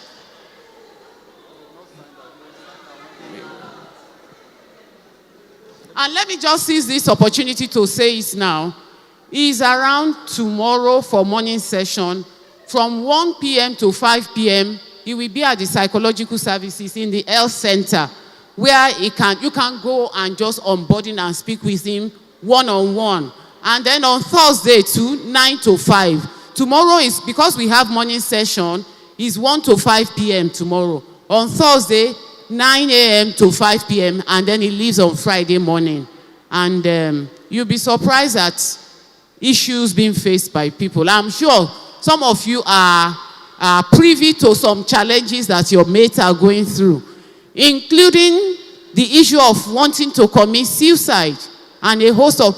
There was one we had as the morning session and everyone was like, ha. So please, let's avail ourselves of this opportunity. And please, because of the freshers, the 100 level students, we have a psychological services center at the health center there. And we are called for emergency cases over weekends. So we also work on weekends. During the week, please go in there, you'll find therapists there. if you have issues. Don't bottle it. Don't bottle it. The more you vent out and discuss with people, the better the situation and the better your frame of mind. We've been talking about mind. I hope you know it's the brain we are talking about. When we say mind, it is the brain. So that's the core of our work, the brain controlling behavior. So please listen as he attends to questions. Thank you. All right, we'll be very brief with these questions. You will learn one or two things. There is the first question here. It said, okay, sir, what if we speak out and our lecturers and friends use it as a joke? Why it's very serious? So who should we tell them? Tell another lecturer.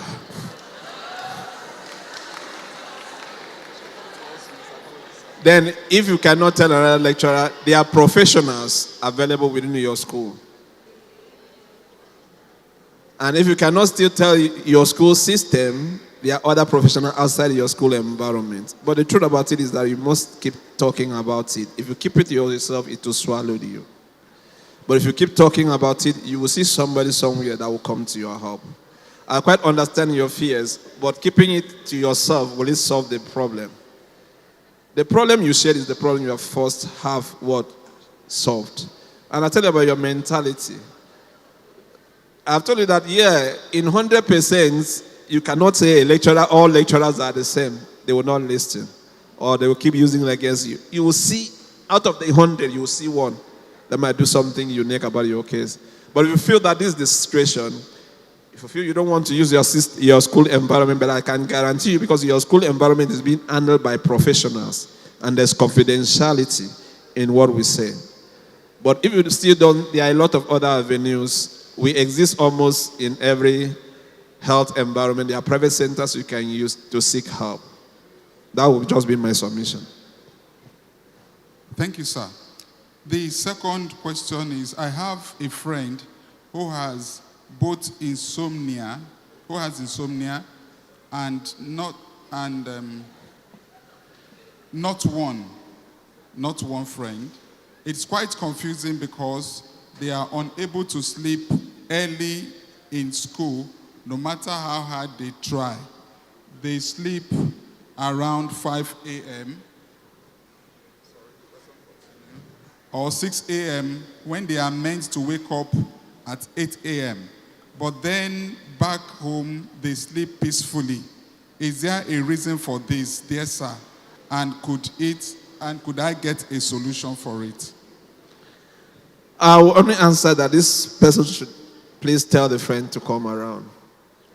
Insomnia is one of the sleep problems, but we need to understand the pattern it takes. It can take various patterns. It's when we understand this pattern that we can guide adequately. Sometimes when you change your sleeping time haphazardly, your circadian rhythm also is changed. There's what we call circadian rhythm, because your body adjusts to a pattern. If you are the type that sleeps 6 o'clock at night and wakes by 5, you find that over time, by the time it's 6 o'clock, the deep sleep will come because that's what your body has been programmed to. But once you change that pattern, sometimes it affects your body rhythm.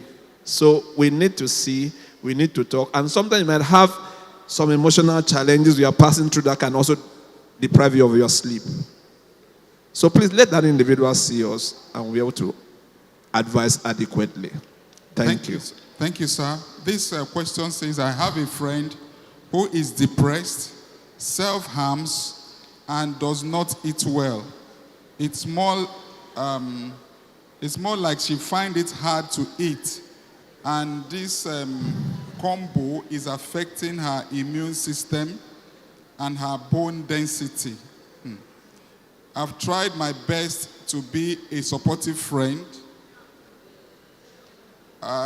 There is only so much I can do. I need your opinion as a professional on what can really help her. To answer the same question, try to encourage this person to come out today. I'm not in your school. Let me assure you something, and this is why your school is doing this. I'm not here, and after my agenda with you, I don't know how many years you see me back here. I'm just being hired here for this purpose. So please, if you can encourage that friend of yours to come to the clinic, I will make out time to see such friend of yours. Just to assure you of your confidentiality. All what you can do now, just give him that encouragement, give him that support to come. Then we'll take it off from there. The reason being that you might not really have the skills. What your friend is experiencing is typical depression, and in that state, they are not so ready to move out. They want to be left alone. Eating becomes a difficult task. In some situations, they begin to eat excessively. Some situations, they begin to sleep excessively. But depression don't just occur from the blues. There are factors underneath that need to be resolved. And if those factors are not dealt with, that situation will continue. So you might not be able to identify those factors. But when you bring your friend, we'll be able to do justice to that. So that will be my suggestions for now. Thank you. Thank you, sir. How does one build resilience? I give up very easily, and I no longer have confidence in myself to follow through. My answer will be, please see me tomorrow. I am here. We will have a one-on-one section. Because I need to understand.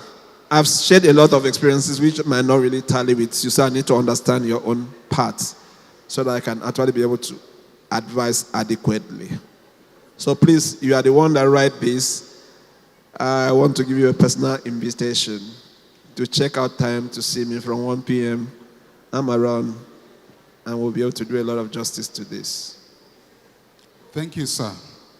This question says, or this person says, in case of childhood trauma, how do I stop bullying myself? How do I stop bullying myself? Yes. I wouldn't want to answer that question here.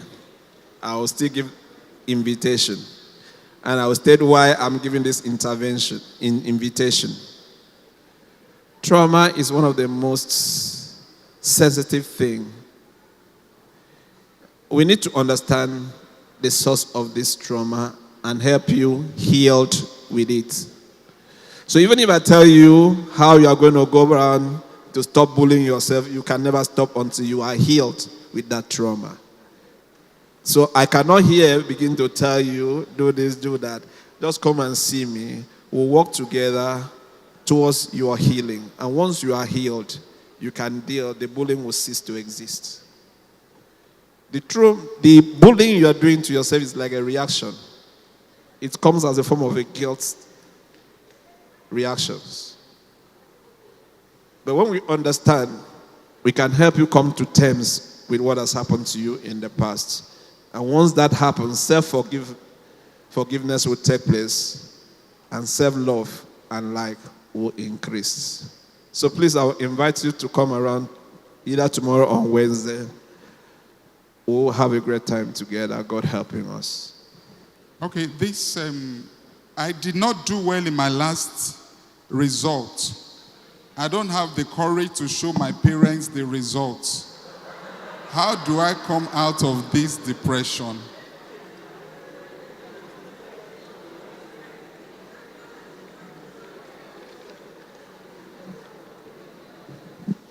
To come out, there's a mindset. Let's have a shift of that mindset. The bully is still telling you that your parents will react, your parents will do that. It's telling you a whole lot of things, but you have to confront that bully by coming out and acting contrary to what the bully is telling you.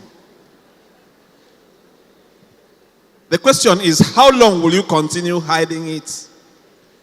The more you keep it, the more you are increasing the pressure, because your parents will tell you, I did not see your results. I will not pay what? Your next term school fee. And the more you keep it, the more a whole lot of things will go wrong. Other result also is being jeopardized. And if you have felt before, I just have said, it's not an end, it's just a transition. It's to tell you that there's what? Something you have not learned well. So you look at it again and learn well and move on with that. I have seen a student who has failed, but that does not deprive him of becoming a first-class student. It's the way you go about it. So please, if you have failed, don't keep it a secret. Talk about it, but learn from your mistakes and move on with it. Don't listen to that bully that will tell you a lot of negative consequences that will happen if that result is known. By the time you're able to break that first stage, then every other thing will align. That would just be my counsel. But I will also say, if you are having this as a difficulty, I might not answer your question very well, please see me tomorrow or on Wednesday, on Thursday, so that we can continue. Thank you, sir. This is very interesting. Is suicide being selfish? If I commit suicide, does that mean I'm selfish?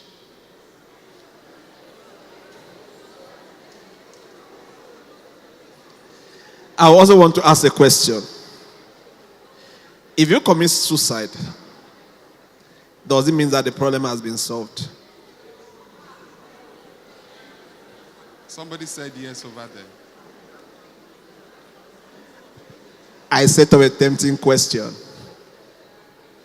Yes, it appears to you that the problem has been solved, but indirectly there are other complicated problems you have left behind.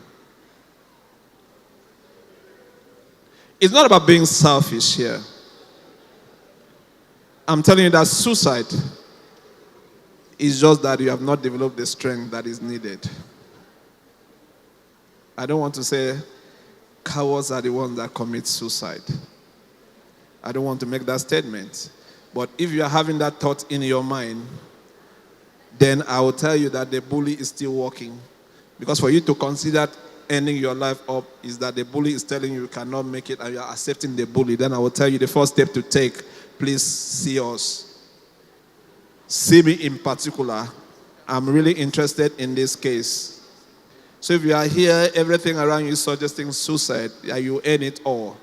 I am here to tell you that your base have not started. Your base is about starting. But the first step to do is you should come around, let's talk it out. There's no problem that does not have a solution.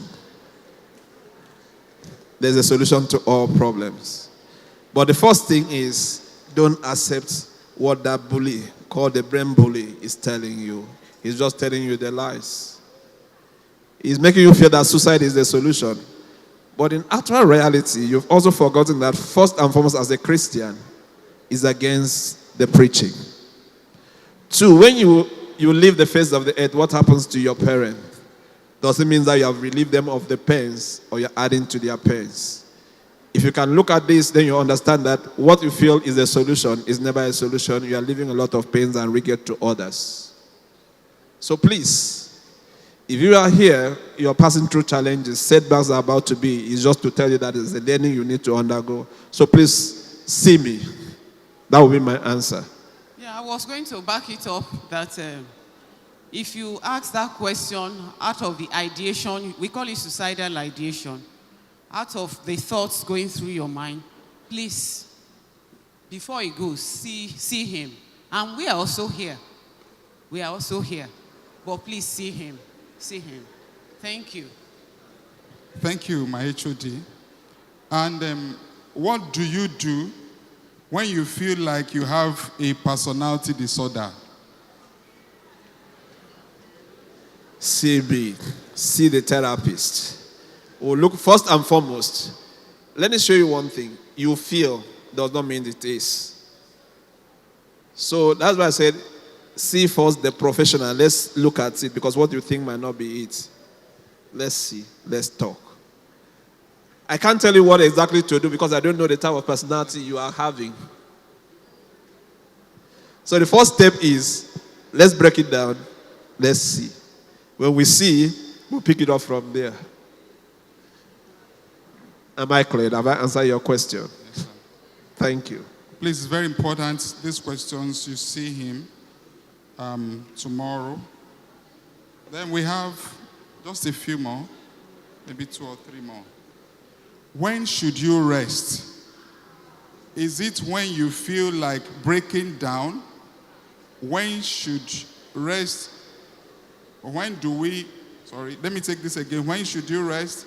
Is it when you feel like breaking down? We should rest, or when we walk a bit and then we rest? You don't need to break down to rest. The body has a way of telling you, I need break.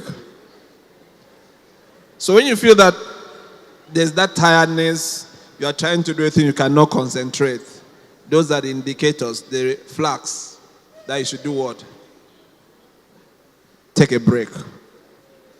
So don't wait till you break down to break. Because when you break down, you will spend a lot to recover over what you could have just taken a break to avoid. So you don't need to wait till you break down. Once the red flags, understand your red flags. To me, I understand my red flags. Once my concentration cannot, I try to do a thing I cannot think through. It's time for me to do what? Break out. Rest. I feel that I'm tired easily and I cannot pull through. It's telling me, boy, you need to lie down and take some few sleeps. So understand the red flags. Don't wait till you break down, because breaking down will cost you more. Thank you. Thank you, sir. This writer says, my name is, he mentioned his name, I won't mention it. My question around all this is personal. How do I balance my academics, my mental health, and my romantic relationship while being successful and achieving success? So how do I balance my academics, my mental health, and my romance? I will want to also say this person to see me. I'm asking a lot of people to see me, and I will tell you why I say you should see me. Because many of these questions have a lot of in-between that I need to understand. Yes, with a good timetable, a well-laid out plan, you can do the management yourself. It's just to assign time to your relationship, assign time to your work, academic work. And what else did he mention? Relationship. Mental health, assign time to take your sleep, assign time to rest. These are things, assign time to eat well, do some exercises. These are things I feel, but you can see me. Yeah, the guest speaker said you can see. But as a developmental psychologist, I know that there are features you see for each phase or stage of development. And at your stage, I believe it's not unheard of that a girl has a boyfriend and a boy has a girlfriend. But you are here to study, and there's time for everything. There's really time for everything. Most importantly, what you are here for first is your studies. You face that. Relationship, yeah, maybe at surface level for now. At surface level for now. There's always time for everything. There will be time for you to really, immerse yourself in a relationship after you are through with your studies. But first and foremost, for now, it is your work. I've seen, and it was even mentioned in my church, about a girl who was extremely good in physics and in everything. And by the time they were going to do exam, this lady failed woefully because a boy disappointed her. Yes. And I personally had a student. Let me finish. I had a student who failed a course. I don't know. Okay, it wasn't this session. I spoke about, handling difficult courses in the morning. That person asked about having courses that are tough in the afternoon to cope with, whereas the ones that they do in her department or his department, they are easier courses. So I was saying that apart from the other suggestions given, I said, personally, I know I handle a course that my students, find slightly, difficult. I always insist that course must be taken in the morning when you are fresh and you can handle it. Thank you. So it's better to face your studies And I was talking about a student who failed that particular course at 300 level. At 400 level, she failed it again. And she had to come back as a returning student. And as a returning student, she did test.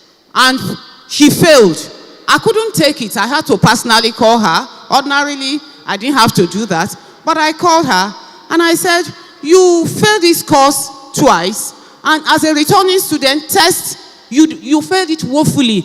Maybe what you are thinking is that because you are a returning student, I'll be so magnanimous as to just dash you mark. I won't do it because I've observed that you do well in some other courses.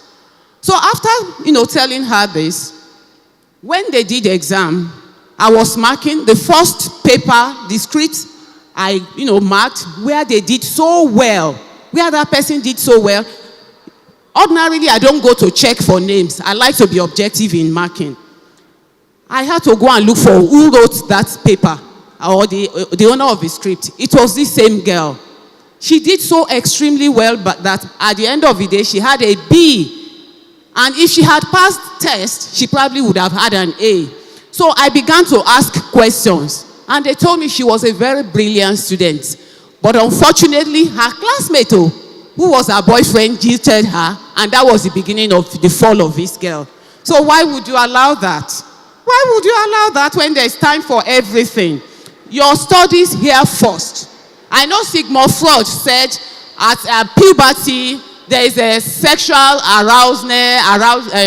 awareness and stuff like that. But there is also emotional regulation. He has spoken about emotional regulation and self-regulation. First and foremost is your studies. Don't clap. Let me finish. First and foremost is your study. And then you can have boyfriend, but let that boyfriend know that I'm here. This is what my parents are paying for.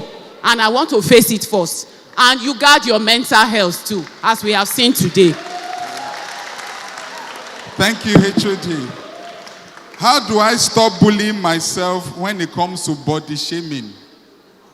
When it comes to body shaming, how do I stop bullying myself?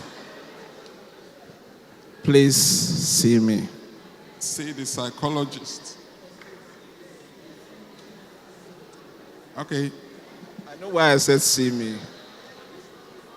I won't go further than that because I need to understand what you mean by body shaming.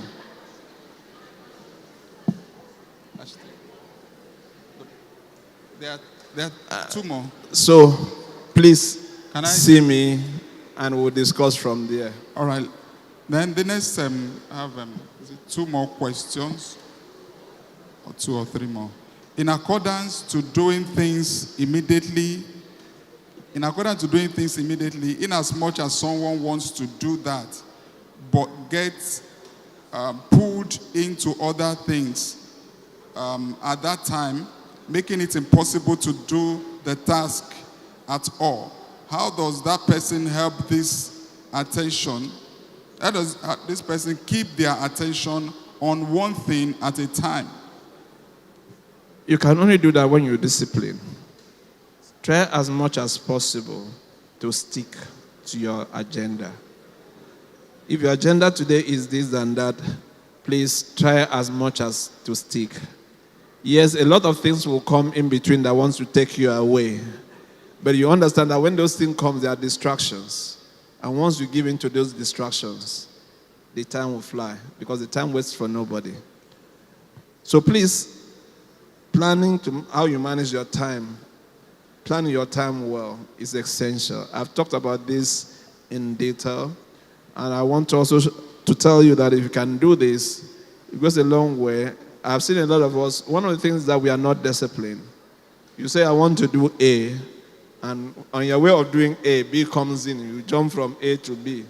That shows you are not consistent in what you want to do. But it's going to be a deliberate thing, intentional for you to do, to discipline yourself. So that's just one thing you need to do.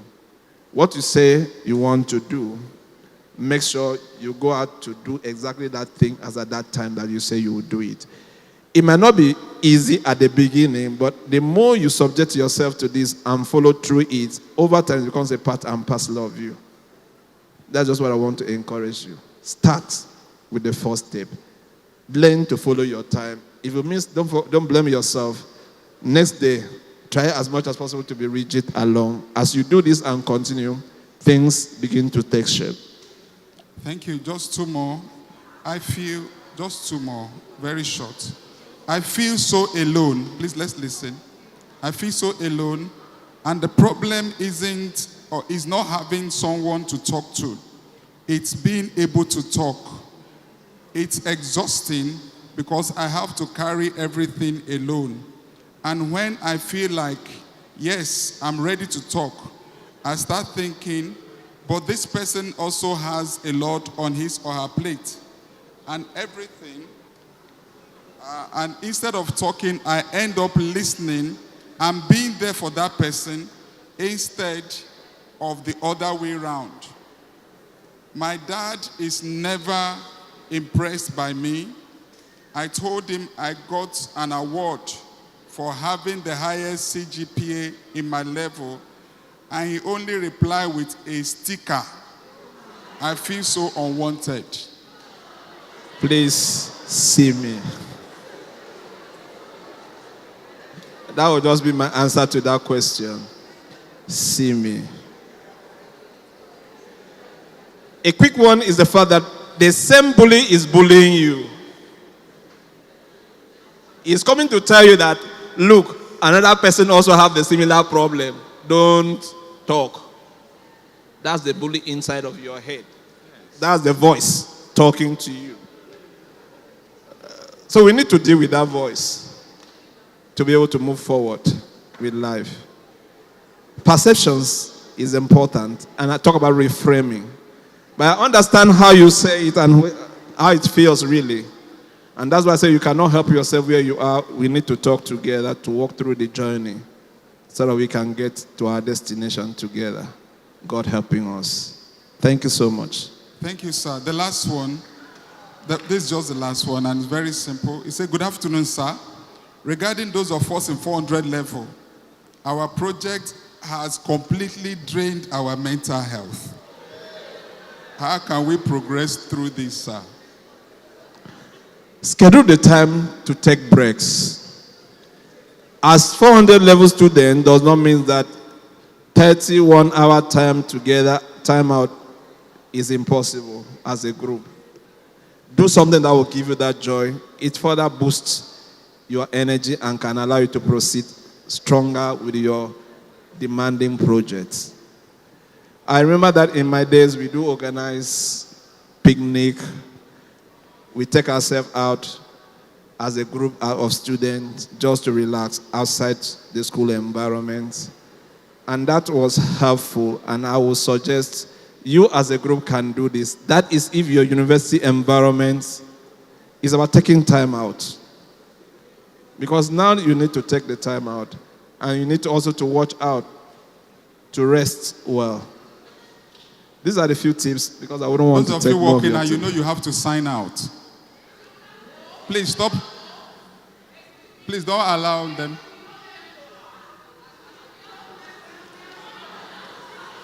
That's very rude of you.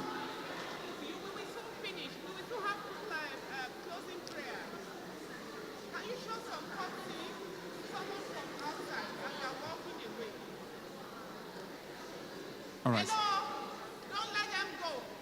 No. We've taken the last question. Yes, we've taken the last question. It's just a closing prayer and we are off. So I'm done. I just want to thank every one of us for our time. And I'm looking forward to seeing most of us. Thank you so much for your time. Please, shall we rise as we appreciate our guest speaker? Please, let's appreciate him. Dr. Ita. He's a clinical psychologist from Arrow. Okay. So thank you all for being here. For the people who ask questions, those were very sensitive questions, especially the people he told to see him. Please make sure you see him. I'm encouraging you to see him. He's going to be in the psychological services 1 to 5 tomorrow, 1 p.m. to 5, and then on Thursday 9 to 5. Ensure to see him. Thank you. We will close now with prayer. Doctor. Sorry, ma'am. Okay. Please, if I've asked you to see me, because I wouldn't want you to join the queue. I'm taking more interest in you. Please, what you can do before you go, you find the people at the back, just book with them so that I can give you the timing. So as you come, I will give you express entrance without you waiting for the queue. Okay. But even if along the line before Thursday, you just think it, so you thought it over and you felt, I still need to see that man, I'm sure he will welcome you. Please. Thank you. Can a student pray for us? A female student? Oh, okay. It was Professor Akimbobola. No, Professor Akimbobola prayed. So a male student. Does a male student want to pray? Yeah, that guy wants to pray. You want to pray for us? In Jesus' name. Heavenly Father, thank you for today. Thank you for the awareness it's giving us about our mental health. Please give us grace to be better individuals. Give us the strength to be better in our academics, in our lives, and various aspects in Jesus' name. We commit every lecturer, every teacher that has committed themselves to this. We ask that you strengthen them and bless them on all sides. For in Jesus' mighty name we've prayed. Shalom. Thank you, thank you. Thank you. Thank you. God bless you. As many as want to see the psychologist, please avail yourself of this opportunity. Tomorrow and next tomorrow he'll be here at the Psychological Service Center. Please make the best of this opportunity. It's going to be first come, first serve. He'll be there from morning, from the hours of 9 o'clock. From 9 o'clock on Thursday, he'll be at the psychological services. Tomorrow also in the afternoon, by this time, he will be there to entertain some of us. So if you have any issue whatsoever you want to discuss with a clinical psychologist, please come around. Our guest speaker is Dr. Itambang. He's all the way from the neuro